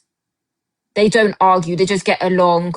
I can't wait to go home and to, like, pull out stuff that was him. Like, he loved Dungeons and Dragons, like all the books where they wrote Dungeon. Like, this guy has like more than 10 books, and he's written down all the characters, their traits, their this, their that, like in detail. Like he was super smart. He was all about affirmations, all about motivation. It was just, James was like a self-healing book. Like that's what was so big for him, self-healing.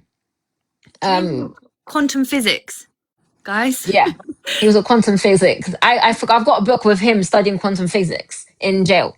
Like it's crazy. Quantum physics, spirituality. He learned all the religions. He learned about Islam. He learned about Sikhism. He learned about spirituality.